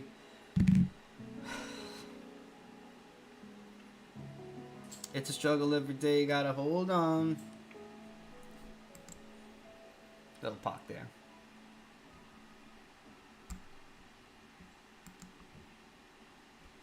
I was gonna read about Larry Sanders. Let's see what Larry Sanders did. So it says on July 9th, Larry Sanders and his friend Jimmy Knighton set out to do some noodling, barehanded catfishing in Oklahoma's South Canadian River. But their friendly outing turned fatal when Sanders suddenly lashed out and killed Knighton, allegedly because Knighton had threatened to summon Bigfoot. According to a statement posted by the Oklahoma State Bureau of Investigation, OSBI, on Facebook, a confrontation ensued between the two men while they were fishing. Sanders reported striking and strangling Knighton, OSBI wrote. And it all, apparently, had to do with Knighton's threat to summon Bigfoot. Special Agent Justin Brown wrote that Sanders feared that Knighton intended to feed him to Sasquatch, Bigfoot, according to the Oklahoman. Larry advised he believed Jimmy was trying to get away from him so that the Sasquatch could eat Larry, Brown explained. Larry would not let Jimmy get away. Larry punched Jimmy and struck Jimmy with a stick. Larry and Jimmy fought for an extended amount of time on the ground. Brown then added, Larry confirmed he killed Jimmy by choking him to death near the river. Jeez. After Sanders allegedly killed Knighton, the Oklahoman reports he went home and told his daughter what had happened. Sanders seemed frantic and told her he'd killed Knighton because Knighton tried to feed him to Bigfoot, a story he repeated to her boyfriend, who was also Knighton's son. The fuck? According to the Daily Beast, Sanders was initially arrested on an outstanding warrant while police searched for Knighton's body in the river. You still have to prove all the elements of the crime and what the suspect is telling you. You have to prove that that's actually what happened, the local sheriff, John Christian, explained, according to the Daily Beast. The Oklahoman reports that Sanders cooperated with the police and even drew a map to help investigators locate Knighton's body. The area is very wooded. There's a lot of small brush and large trees, Christian said, according to Newsweek. It was a difficult search to conduct in a large area to search. But roughly 24 hours after Sanders allegedly killed Knighton, investigators came across Knighton's remains. They then charged Sanders with his murder. Christian believes that Sanders appeared to be under the influence of something when he killed Knighton, which Newsweek reports was likely methamphetamine, though no blood tests were taken. Indeed, Sanders had run into trouble with the law because of drugs before. The Oklahoman reports that he had 2 outstanding warrants related to unpaid fines in 2 drug-related cases and was put on 5-year probation in 2019 after he brought methamphetamine to jail after being arrested for public intoxication. For now, Sanders has been charged with first-degree murder and booked into jail. A medical examiner will additionally inspect Knighton's remains to determine cause of death. So far, no one has reported any additional Bigfoot sightings in the area. The mythical creature is most commonly sighted, I love how they put that shit in quotes, on the West Coast, with Washington State, Oregon, and California reporting the most sightings, according to the Bigfoot Field Researchers Organization, BFRO. That said, sightings of Bigfoot have been reported in the southern United States as well. In 2019, a group of Bigfoot believers claimed to have spotted and photographed the elusive cryptid in North Carolina. In Oklahoma, there was even a push to open a Bigfoot hunting season. State legislator Justin Humphreys suggested the idea in 2021, noting, I have some people that I know that are good, solid people who I will guarantee you 100% have said they have had experience with Bigfoot. So I know there are people out there that you will not convince that Bigfoot doesn't exist. He added, you can have a license. You can get out there and hunt this thing. I want to be really clear that we are not going to kill Bigfoot. We are going to trap a live Bigfoot. We are not promoting killing Bigfoot. We are promoting hunting Bigfoot, trying to find evidence of Bigfoot. Though Humphrey's idea fizzled into nothing, whether or not Bigfoot exists is in the eye of the beholder. Larry Sanders apparently believed the legend. Okay, let's break this down. My man was on meth. I mean, there were no blood tests taken, but if they're throwing that out there, my dude was on drugs. And he just killed his friend because he said that he threatened him to summon Bigfoot. And my dude said, you most certainly will not. And here we are. Okay. Okay.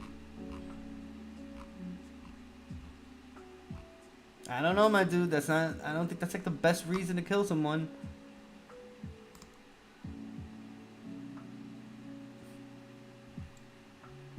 Okay, this one is called The Chilling Story of T.J. Lane, the remorseless killer behind the Chardon school shooting. Okay, this is by Bernadette Giacomazo, and it was checked by Jacqueline Anglis, and it was published July 12th, 2022, and it was updated July 14th, 2022. And again, I'm reading this from allthat'sinteresting.com, so you can definitely check out these publications on your own free time. Check them out, verify them, truth check it, all that jazz. Special shout out to everyone out there that's watching me. Thank you for your continued support. I want to remind everyone to like my video, comment on it, share it out, and subscribe to my channel if you're watching me on YouTube. If you're watching me on Facebook Live, follow or like my page, The King Angel Show.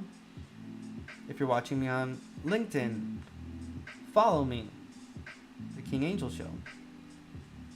I'm trying to go live as much as possible. This will grow. You'll see one day, soon, very soon, this chat on all 3 platforms that I'm on right now will grow, and it'll be hard to keep up with.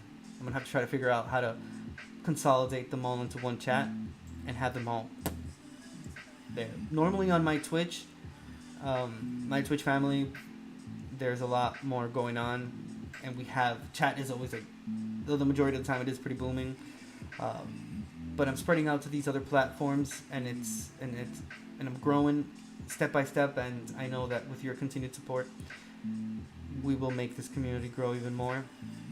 Remember to join my Discord. Link is in the about section. You can have direct engagement with yours truly. You can also find polls for future topics there. I also have different channels for ongoing topics that I do on my show. So, am I the antagonist? True crime. We have one for multiplayer co-op games as well, because I am a gamer at heart. On my free time I game. So we have a channel for Fall Guys. We have a channel for Among Us. We have a channel for Minecraft Dungeons.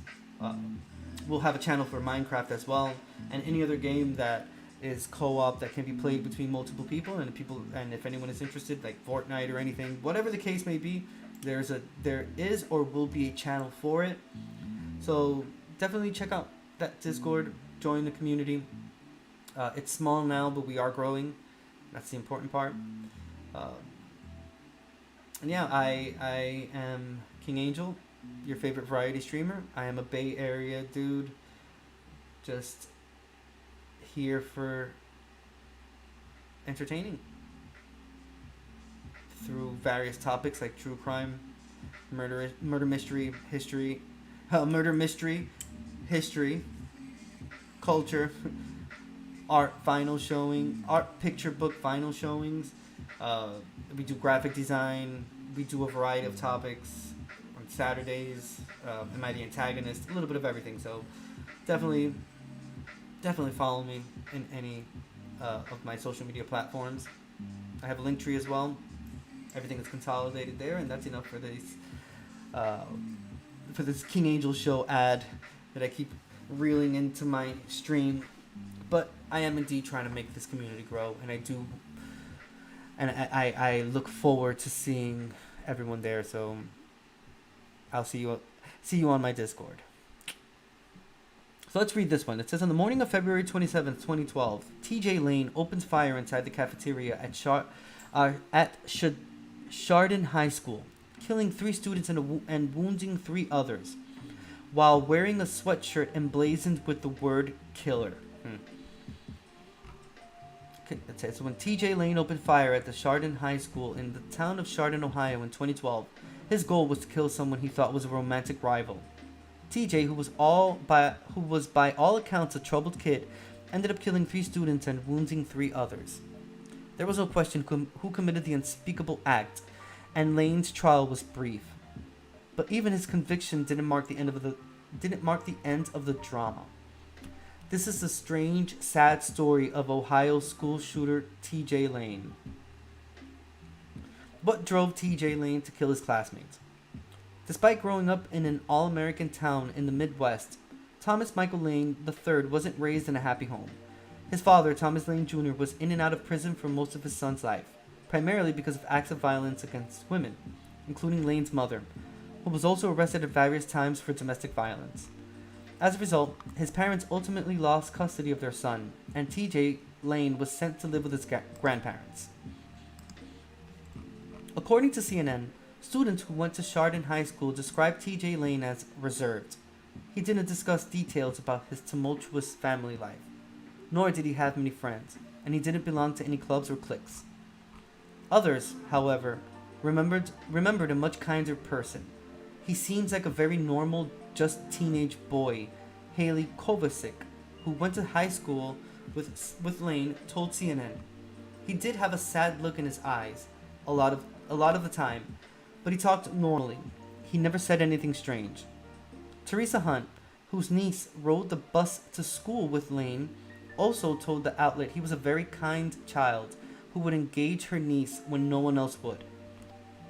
Despite his surface kindness, however, TJ Lane was deemed a reluctant learner, leading to his transfer to the Lake Academy Alternative School in the neighboring town of Willoughby, Ohio, at the end of his first year.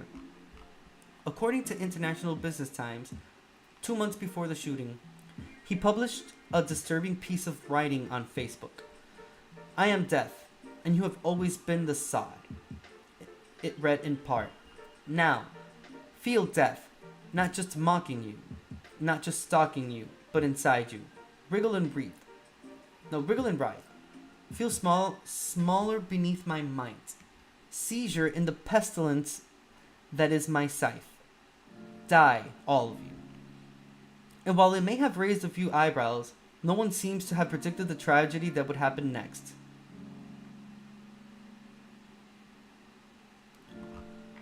Inside the horrific Chardon High School shooting.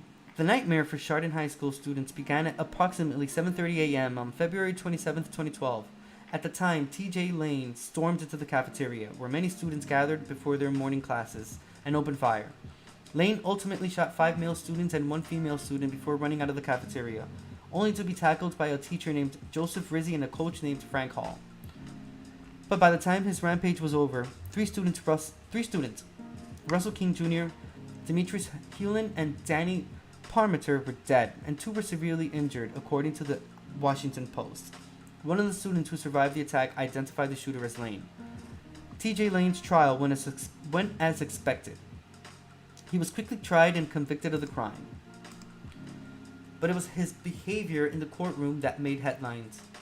At his sentencing hearing, Lane wore a white shirt with the word killer scrawled across it, addressed the victims with profane imagery, and even stuck up his middle finger while saying, "This hand that pulled the trigger that killed your sons now masturbates to the memory. Fuck all of you." Wow. Okay. First of all, I mean, let's just talk about the fact that they allowed him to wear that shirt. I mean, my dude. I mean, he's already arrested. Come on now. Why would you allow him to wear that? That doesn't make any sense. Okay, whatever. Moving on. While some suspected TJ, that's ridiculous. I'm sorry. That's pretty ridiculous. First of all. Second of all, there's no order in the court. Like, you're just allowing this person to do that?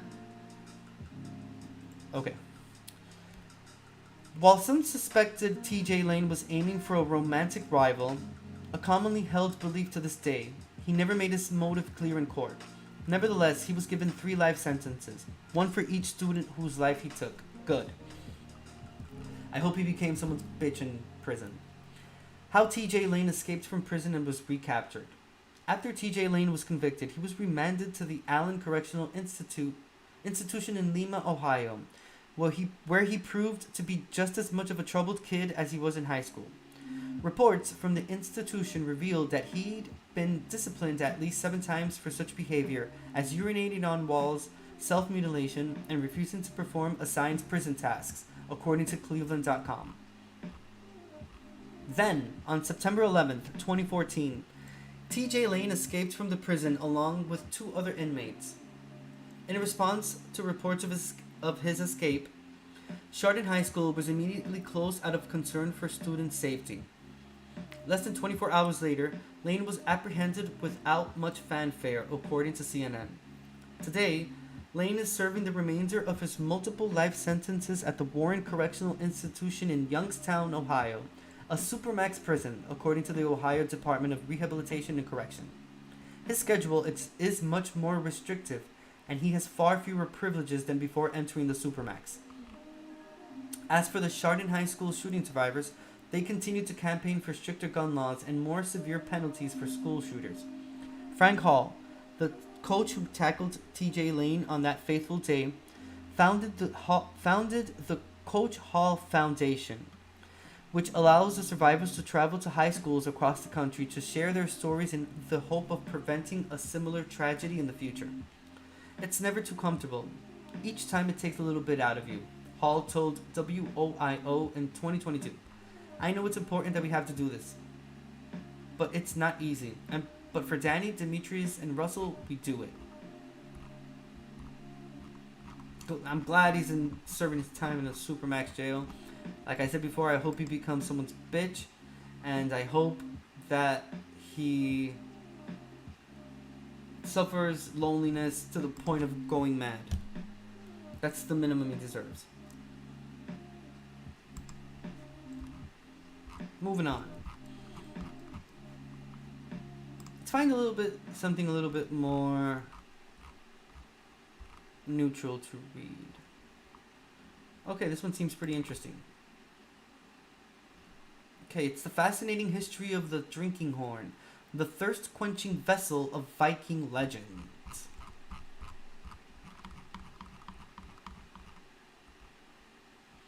If you've seen my show, The King Angel Show, I have done an episode based on Norse mythology. That was a great episode. You can definitely find that replay on my YouTube channel.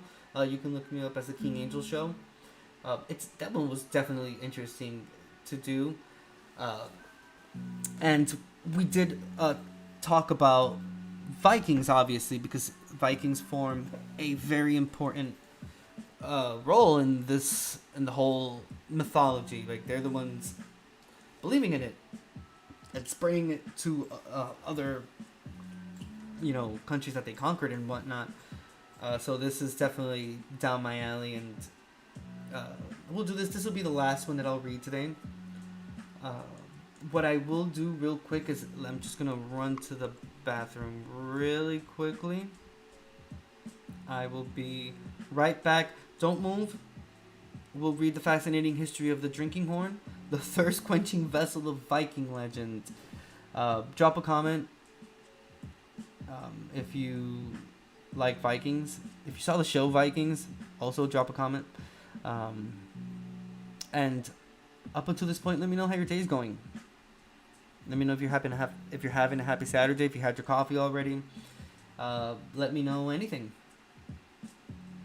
Period. And I'll be right back. Don't move.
Sorry about that. And we're back.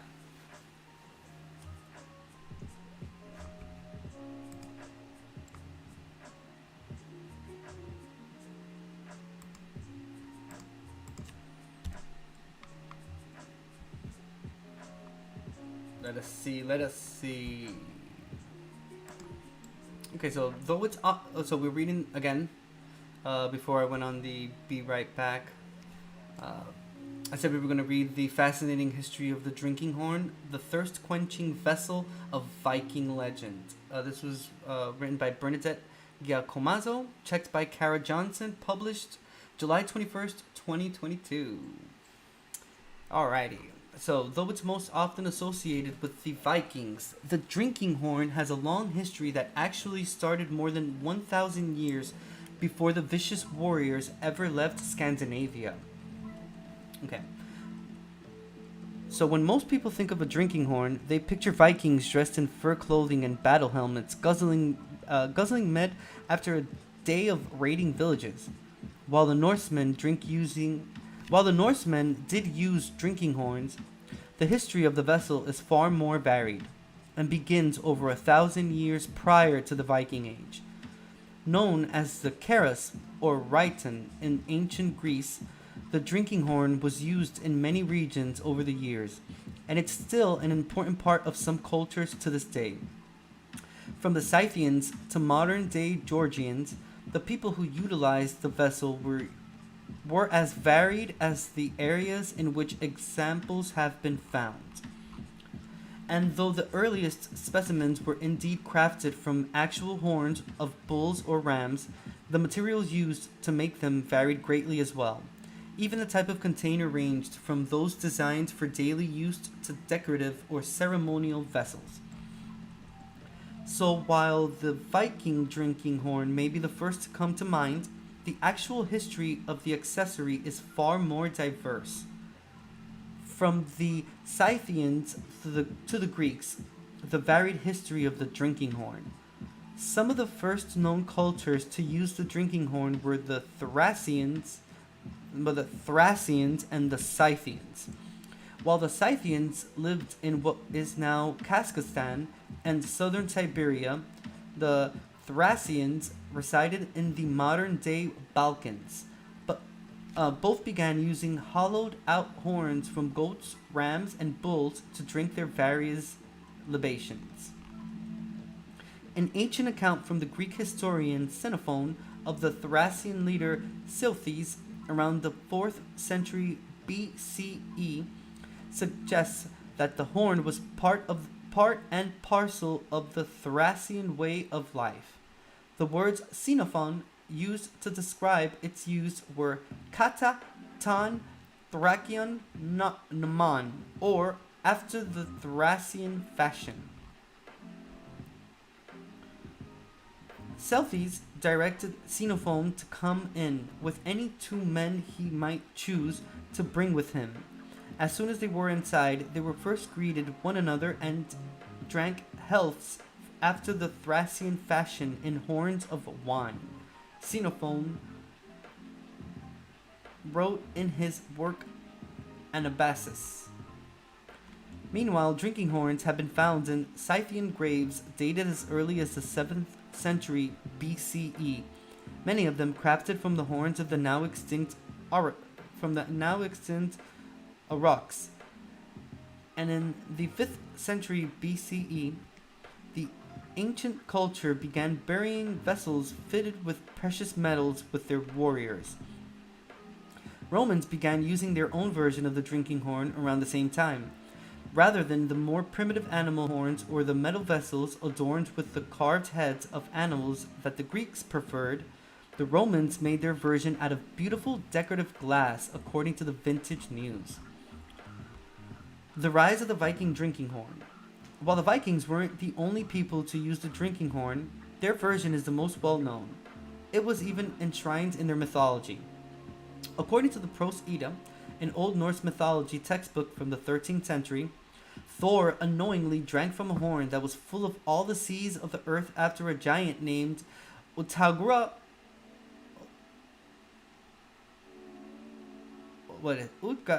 Utgarda, Loki challenged him to. I completely butchered that. I am so sorry. If anyone in chat knows how I can say it a lot better, please let me know. But I completely just butchered that.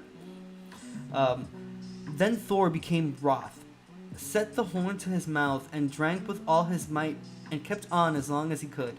And when he looked into it, its contents had indeed visibly diminished. But he gave back the horn and would not drink any more, the legend reads. The next morning, Utgarda Loki said to him, "When you drank from the horn and thought it diminished so little, then, by my troth, it was a great wonder, which I never could have deemed possible. One end of the horn stood in the sea, but that you did not see. When you came to the seashore, you will discover how much the sea has sunk by your drinking. That is now called the ebb." Thus, in Viking legend, Thor and his drinking horn were the cause of the ocean tides. It wasn't uncommon then for Vikings to drink mead and beer out of horns, according to the Norse tradesmen. What's more, these horns were often carved with various decorations and runes and passed down through the generations. Norse legend even says that when fallen Viking warriors entered Valhalla, a Valkyrie would greet them with a drinking horn to take them into Odin's hall, where they drank, feasted, and fought to the death, only to be resurrected and do it all over again the next night. That sounds pretty cool. I'll be honest with you, out of all of the heavens, I mean, I unfortunately am an atheist. I don't believe in any of that. But if I were to believe in like a heaven, I think the one I would want to believe in would be Valhalla. That sounds like the most interesting one out of all of them, because you get to drink, feast. Well, I don't drink alcohol, but I guess in my case it'd be cannabis. So I'd smoke, feast, and fight to the death. I also don't fight, but it could be fucked. So I guess I'd fuck to the next death, only to be resurrected and do it all over again the next night. That sounds like my kind of jam right there. I mean, why not?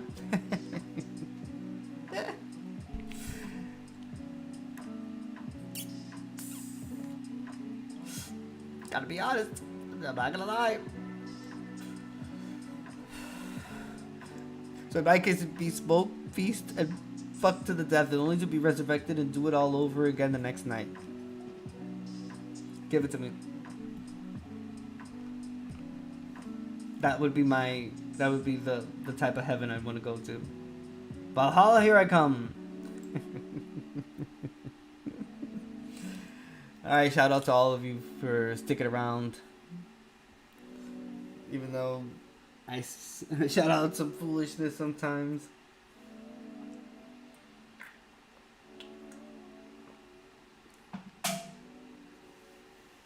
Okay, so let's continue on. So it says how the intoxicating accessory has persisted until the modern day. Though it originated in antiquity, the drinking horn didn't remain in the past. In the 19th and 20th centuries, lavish vessels made of ivory, gold, and porcelain emerged as decorative luxuries in Austria and Germany. And during the 19th century Viking revival, German university students began using ceremonial horns for various drinking rituals. Even today, people in the country of Georgia use vessels called kantsi for ritual toasting. According to Atlas Obscura, a highly polished goat or ram horn decorated with silver cuffing and a chain is used during the formal dinner feast called a supra. Whoever toasts with the horn must drink its entire contents, and they cannot set it down until it's empty. With such a diverse history, it's clear that the Viking drinking horn is so much more than that. A storied item found in countless cultures throughout the centuries, the intoxicating vessel can still be seen today in museums and at dinner tables around the world. Interesting. Okay, I'm actually, you know what, this is actually pretty interesting. This last one says 6 fascinating drinking rituals.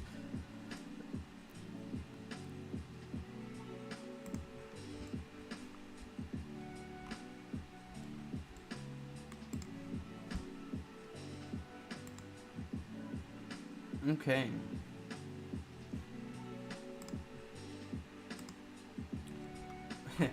All right, this is going to be interesting. So it says the six most fascinating drinking rituals around the world. I promised that the last one was going to be the previous one was going to be my last one, but this will be my last one because the title of the article drew my attention.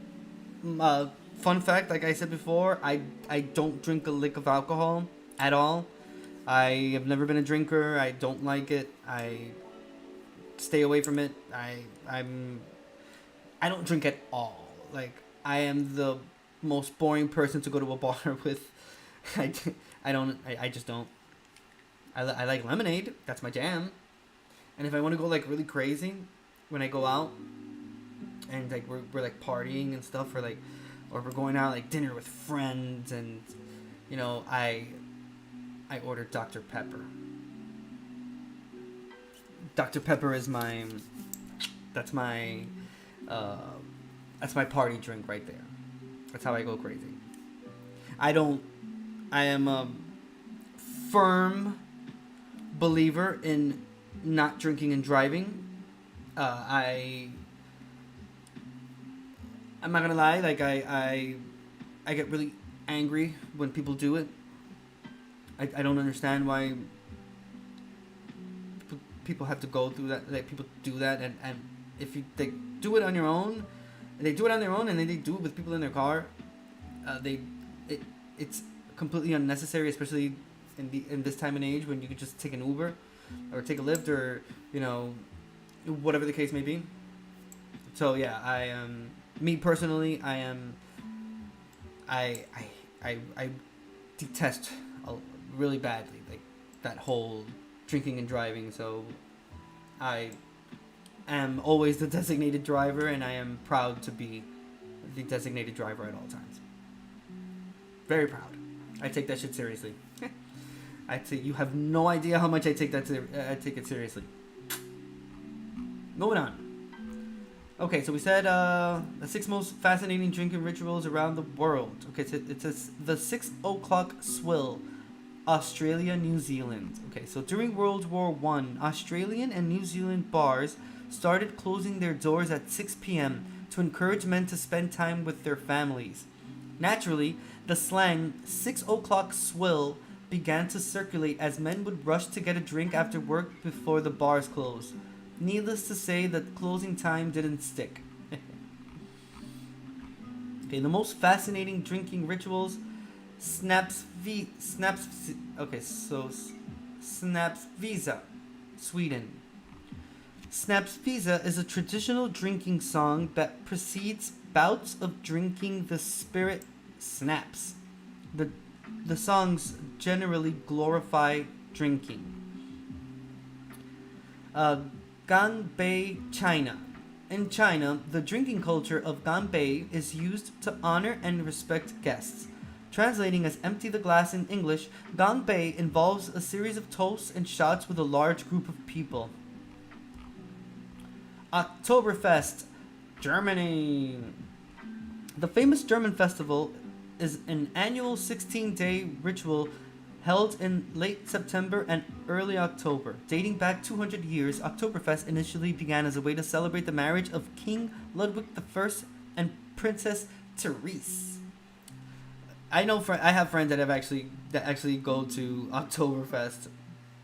It's insane, and they'll spend like they'll spend like 2 or 3 weeks there, because they're beer lovers, beer connoisseurs at this point, because that's like their whole jam. So yeah, I know people that rock that whole Oktoberfest. So kudos to them.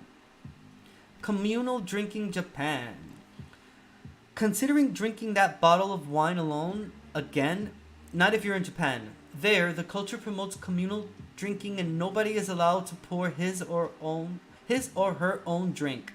To generate a sense of community, This ritual's goal is to have everyone pour a drink for every other person by the end of the evening. Love it. Rust ceremony, Scandinavia. Despite its origins in 18th century Denmark, the rust ceremony is a popular tradition throughout Scandinavia. In those times, to be able to enter the University of Copenhagen, you had to pass a rigorous exam. Naturally, you'd wear horns while taking the test and continue to sport them until receiving the result. If you were one of the lucky few who passed the exam, the teacher would remove the brutish horns to symbolize your acquisition of wisdom. And if you did not pass, you would stand to become fodder for peer mockery. The tradition carries on today, however. However, it only lasts for 24 hours. Joyful Scandinavians still don hats after taking their exams, but instead of celebrating by removing the hats, they begin drinking in the wee hours of the morning. The hat is still incorporated in this process, though. If you drink a crate of beer, you cut a square in the cap. If you stay up all night, you cut a triangle in it. And if you swim naked while wearing it, you must cut a wave in the bill. And lest you forget, if your stomach winds up being pumped, you must remove the entire bill.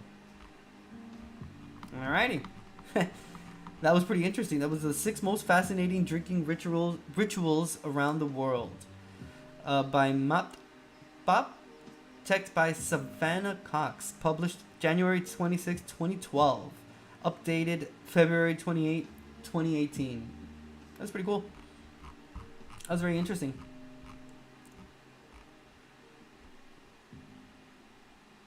Let me see if they have anything else for... You know what? I think that should be fine for today. This was awesome. Oh, I've had such a great time. I drank my coffee with you guys today, this morning. We had great conversations. I ranted on and on there for a while. Again, I have complete and utter belief in myself and my ability to succeed.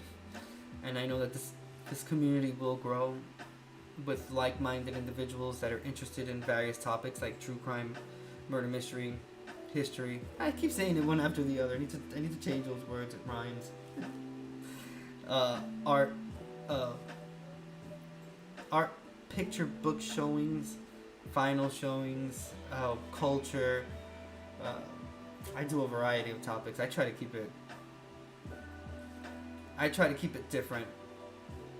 To be honest, I started off as a gamer. I did a few streams as gaming, but it just didn't do anything for me. I was just lumped into a multitude of other amazing people that do the same thing too, but I didn't want to do the same thing. The way I see myself,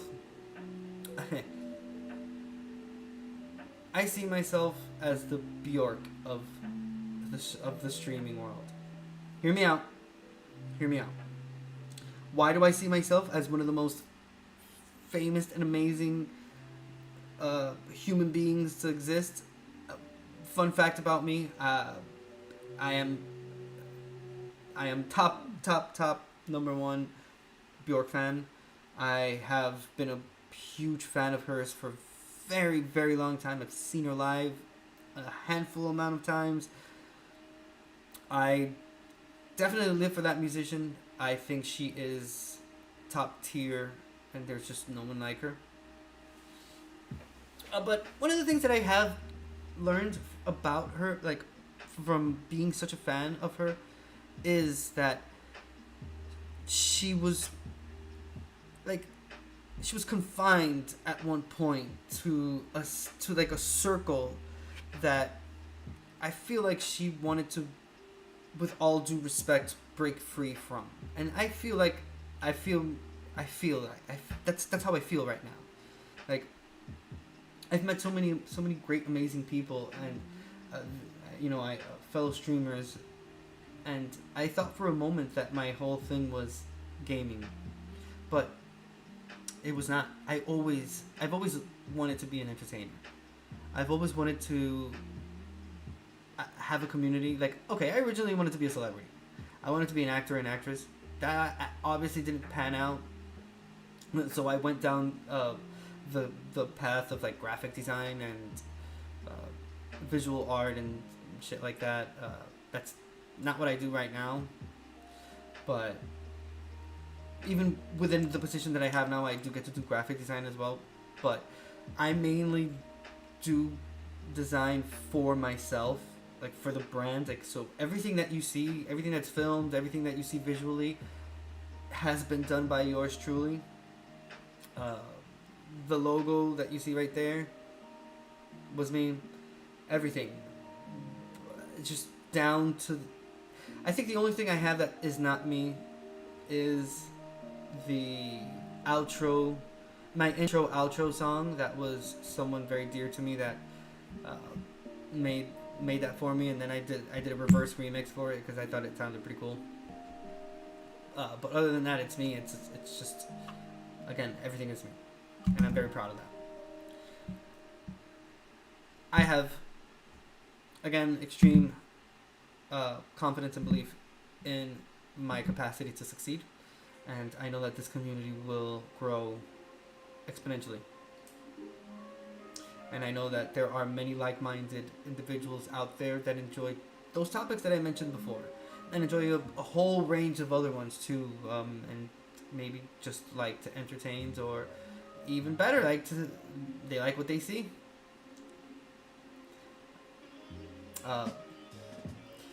What am I trying to say with this? You will be seeing more.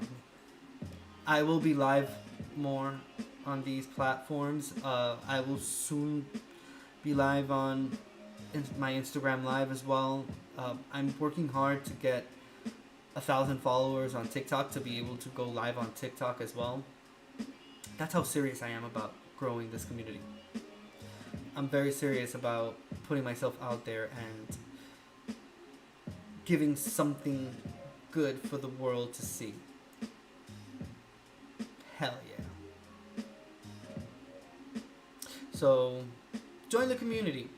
Join my Discord. Follow me on all my social media. Follow me on any of these platforms that I'm on now. Like, literally, I'm live on Facebook Live. I'm live on YouTube and on LinkedIn.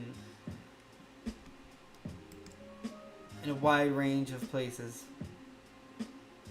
So yeah, just definitely follow me, like, comment, share,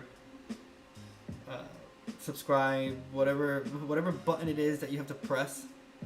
Just go ahead and do it. But most importantly, if you want to show the best support, the best way to support me is by joining the Discord. Why the Discord? It's the best way to engage directly with yours truly. I have different channels like that. Like I said before, they're dedicated to all the ongoing topics that I do on my show, and it's just a community that I'm trying to grow with like-minded individuals. I long to see that chat flow with people just talking like random things. Like I will achieve that, and it's through your support that I will be able to achieve it. So I'll see you there. See you on my Discord. I think that should be it for today. I've been rambling for the past 2.5 hours. I don't know when I'll do this again. I'm definitely going to do this again during the week. Who knows? Maybe if, depending on where I go today, I'll go live again. And I'll just spend some more time with you guys here. I hope my Twitch family doesn't get jealous, but you can also join me there because that's the main platform I do my show on, and I just do and I have my clips and episode replays on YouTube, and I do them live on both YouTube and Facebook Live, and now on LinkedIn too. So I'm trying to spread myself out as much as possible. Like I said before, I want to thank everyone for being here with me today. Everyone that stopped by, viewed me, even those that came in and left, I appreciate you. I hope that you saw a little bit of me and that keeps you intrigued and wanting to see more. Again, I appreciate everyone taking the time to support me and taking the time out of their busy day to want to spend some time with me. That is A, much appreciated, and B, it's definitely a great feeling and a great sensation to be able to experience these things. So I thank you, and I'm definitely appreciative of it. And to those that continuously support me, and to my Twitch family, I appreciate you as well. Small streamers, I have just one message for you: don't give up. Step by step, day by day. All right. You got this. That's basically what I'm trying to say. I'll catch you on the flip side. Have a great day. Have a great Saturday. Have a great Sunday. I'm pretty sure you had a great Saturday. Have a great Sunday. Have a great day. And have a great work week, or week in general. Peace out. This is the King Angel Show. Adios.